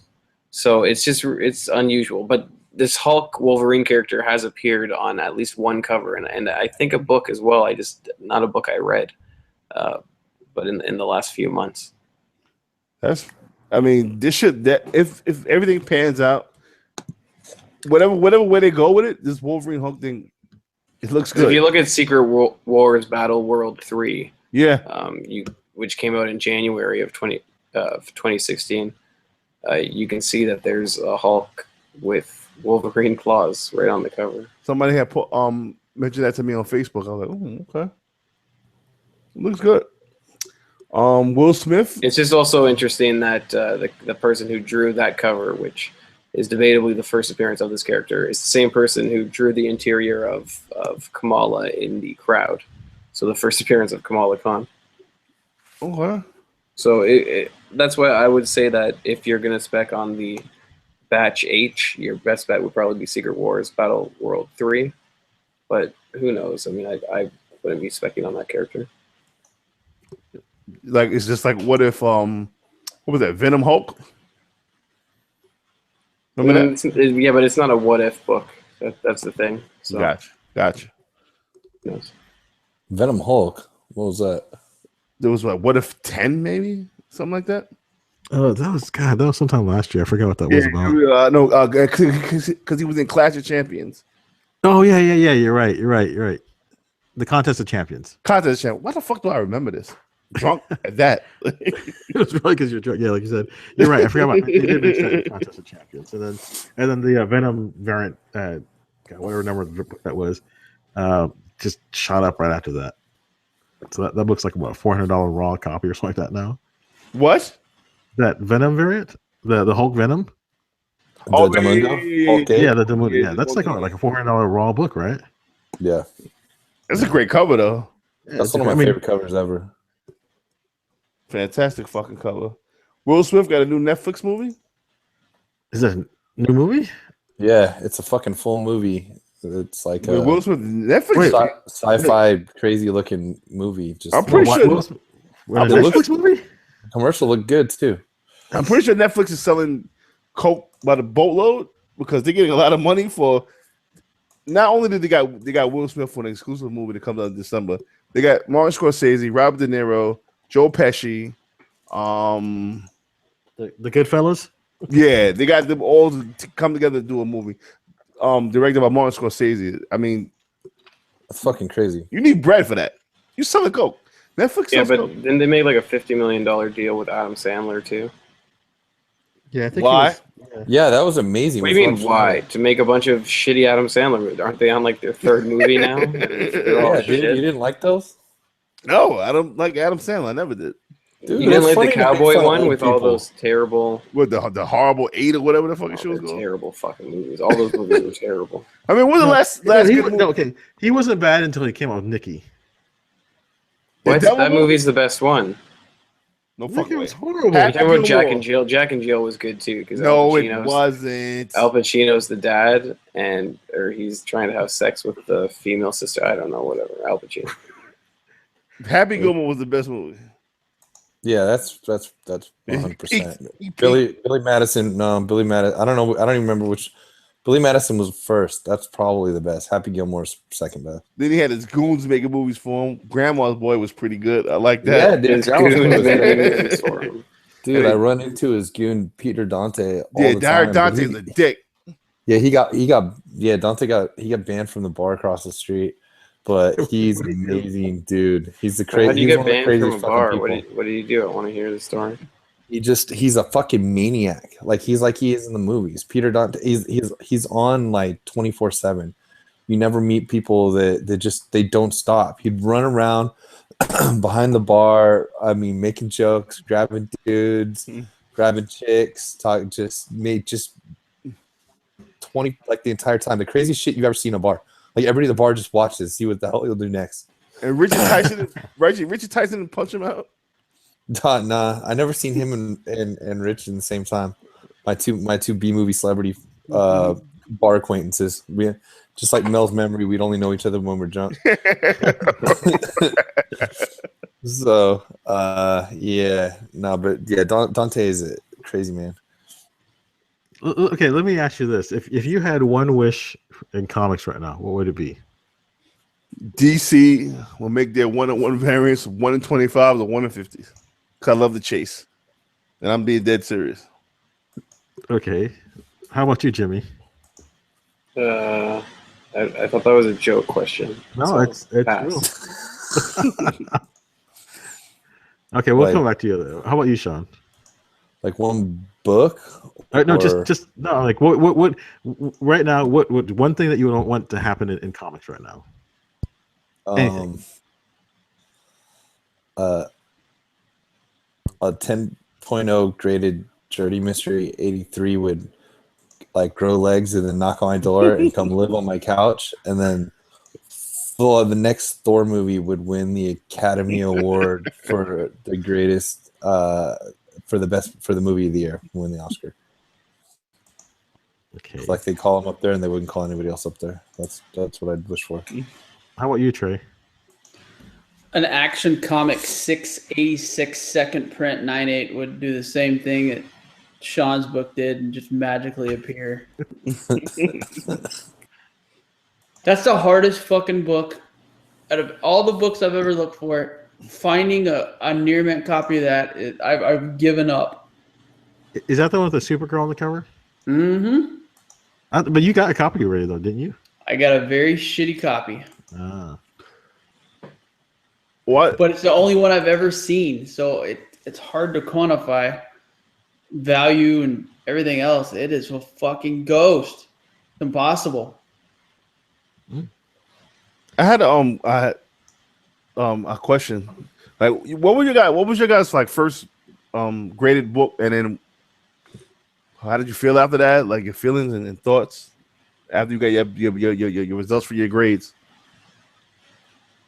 Like The you- very like, first submission that I ever had, I got quite a few 9.8s. Got some I was disappointed on. I mean, it could just stoke the fire to, Right. I'm glad you said that. It's like you wanted to keep going, right? Yeah, but I mean, I had to learn what a 9.8 book was. Right. Then I had to learn what I could do to make a book a 9.8. Sean? That makes sense. Man, my first submission was a few years ago, and it was all older books, so it was actually really good. It was like X-Men 1, Avengers 57, Jeez. Yeah, For your exactly. first submission. Events 58. Yeah. Still out there like it's So fucking cool. 58, I believe. What else was in there? Avengers 55. I think Daredevil 1. Fuck, Sean. Yeah, I'm glad you're so fucking cool Most about people's this. first submission is like a modern book or something. Here you come out like silver keys and shit. X-Men. That's that white privilege. There's that privilege, exactly. That's that privilege shit. Shit, I Yeah, can it check went- my privilege listening to him. Yeah, it X-Men went well. I was pretty happy. I can find a picture of it somewhere. Had Amazing Fantasy 15 in my drawer somewhere. I threw that in there. Yeah. Nope, never had one of those. Jimmy, what was your first submission? Well, like most people who do signature series, my first submission was a Stan Lee signature, Right. and this must have been like 6 years ago. So it was through Desert Wind Comic. I know them. It was the worst experience I've ever had. They hear it with every anybody ever. So it cost me about 3 times how much it would have cost me if I went through anybody else, and they were just shitty. So now they're banned from doing Stan Lee. Like Stan Lee's people won't let them do signature series for Stan Lee. So that really says a lot about Desert their Wind. company. I remember they had that Herb Trife. Hair trim? What's that? Herb- Sorry, no. Herb- What? Herb Trip. No. What was the first one you said? Tripe. Yeah, I don't know. I'm bad with names. Fucking. Oh, I had to correct you. Yeah, I still call you Jimmy Languini. I like this Tripe. There's no M in his name apparently. I thought he said Herbie Triflin. I'm not sure. they had those. It was like a Hulk homage, and they were all folded up and shit. I'm like, damn. Fucked up. No, I think one of the local guys here in Houston, Johnny, also had an issue with them where they lost his book for like a year or something like that. If you Google them, you'll John, see is that there's you? a lot Is that of you, people John? who has issues with them, to the point where they've split up their company. So now a different part of their company does their CGC, and Desert Wind does the CBCS. I'm not sure. It was just like a husband and wife, right? Yes. Yeah. I mean, they're nice enough people, but Yeah. But yeah, in my nice. experience, it Motherfucker. was just a complete fucking goof. Complete fucking goof. I mean, I know some people like that. Well, I mean, this was before the time when like CGC would set up at shows, and you see a sign that says like, "Oh, we take CGC for Stan Lee because you're already paying so much for the signature." At this point, I think the signature is $50, What's the signature now? Like 100 something? 100. something like that. I can't believe he's coming to this Big Apple Con. I mean, he's gonna get claustrophobia in this fucking little ass space, I He's think got that's a his last car. one, right? huh? That's his last New York appearance or something. They said that before. I think Stanley would come to my crib. I give him some wine and some cigarettes. Yeah, for sure. All you have to do is pay his fee, and he'll be there. Excelsior, where's the drinks? How much is his fee, Johnny? Do you know? I mean, Jimmy. My bad. I have What is no it, idea. 300,000 or some shit? Something Well, stupid. if Shatner's $50,000 for a day, Jeez. William I Shatner. imagine, yeah, that's how much he charges. I imagine Well, it that's would a be, bargain, though. William Shatner's a national treasure. and he Stanley takes gets home Stanley. everything, like all the signature fees. I imagine it would be somewhere close to that for the full weekend, but you'd also have to plus expenses. I imagine it would be about 50 G's, but I don't know. Who knows? Plus- I don't know. plus I know hand- Jim Lee's only 10,000 for the weekend. plus handler fees for Stanley. I'm not sure about Stanley. I really have no idea about how that works.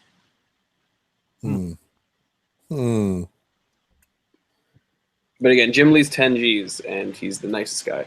And Yeah. that's what I really thought was really appalling about the whole Outlaw Comic-Con Arizona thing, was where they were trying to shame Jim Lee into coming when all they really had to do was offer him $10,000, and they wouldn't do that. So I met Jim Lee at the summit, and he's one of the nicest guys. Very nice, man. Scott Snyder was fucking cool as shit too. It's funny. The first time, the one time I went to the actual Comic-Con in San Diego, I walked in and texted my friend, and I was like, I'm under this trash can. And as I'm standing there, I've been in there for not even 2 minutes. And Jim Lee comes up and is standing right there, and I was laughing. I was like, oh, so this is how Comic-Con is. I'm standing here next to Jim Lee within a minute or two, walking in the door of this giant place. And 30 minutes later, it's a image thing from McFarlane. And I look over and he's standing next to me too. I was like my image heroes or whatever. And I've seen them like individually before, but it was funny to see them the one time I go to Comic-Con, to see them actually just sort of both within the first few minutes of going in the door. Because that place isn't small either. So it's not some where you just run into people unless you do. Oh, hey, Jim Lee gave me that Batman, the Batman toy. He signed it. Here you go. I donated to CBS. You did? Yeah, I sure did. For what though? I forgot what it was. It's back in September. It was in Baltimore. I don't think that's true. Yeah, Sean, will you tell him, please? Yeah, he totally donated his place. Did we razz the tour or something? No, it was for It was a charity deal. charity deal. Yeah, it was. I hope it was, because I gave that shit up. Yeah. No, it was a charity thing. I just don't remember. Jimmy, I mean, it was a fucking year ago, man. We were just, yeah. Jimmy's probably chopping up weed on it right now. True. Riverdale teased Afterlife with Archie.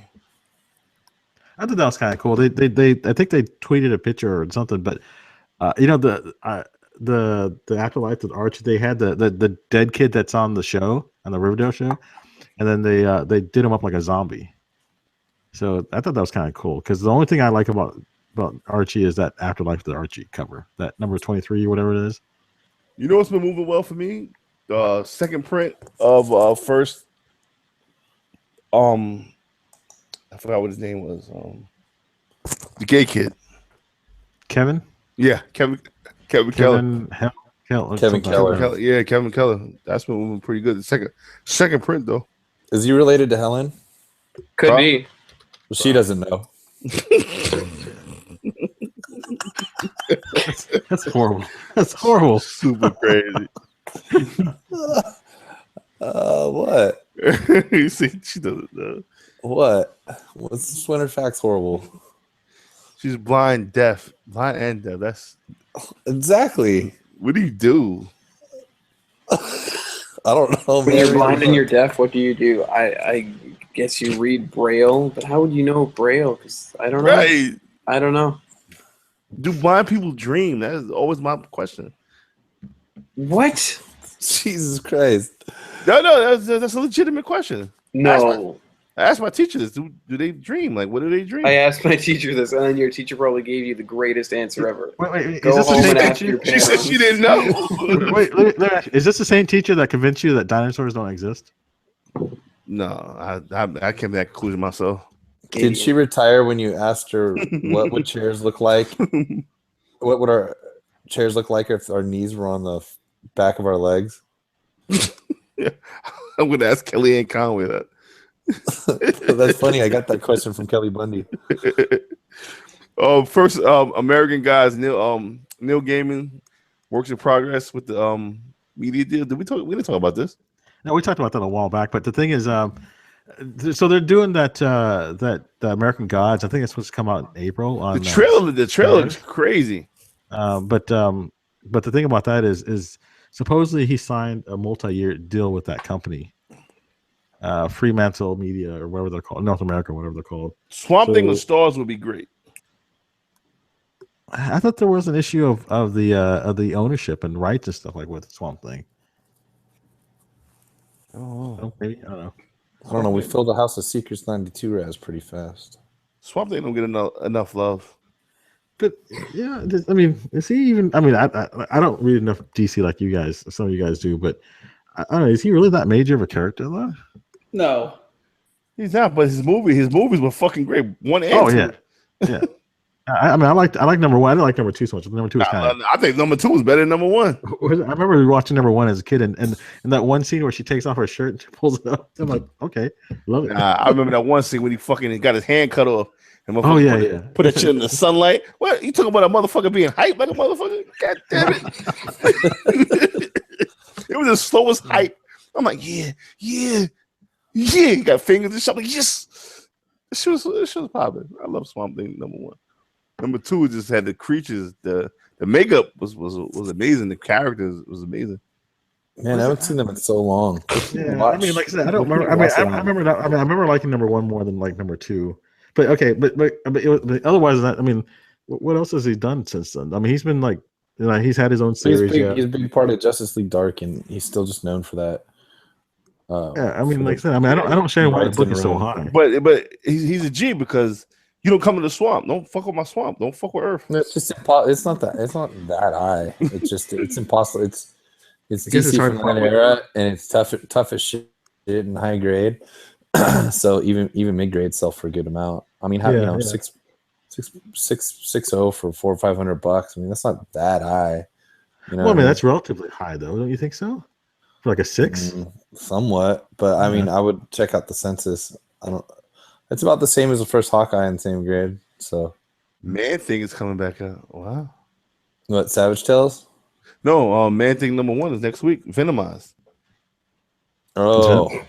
I was thinking I'm trying to get a Savage Tales one. Somebody posted one. Isn't what's his name? The guy that did Goosebumps. Isn't he writing for us? His name is R.L. Stein, not the guy that. We forgot how young Jimmy is. He gets goosebumps over goosebumps. Jim, are you related to that? Oh my God, girl, whatever. I don't know what that game was, but there was like this shitty fucking Goosebumps game that I used to play all the time on the computer. It was fucking like creepy as fuck. Catch me outside. How about that? Yeah, how about that?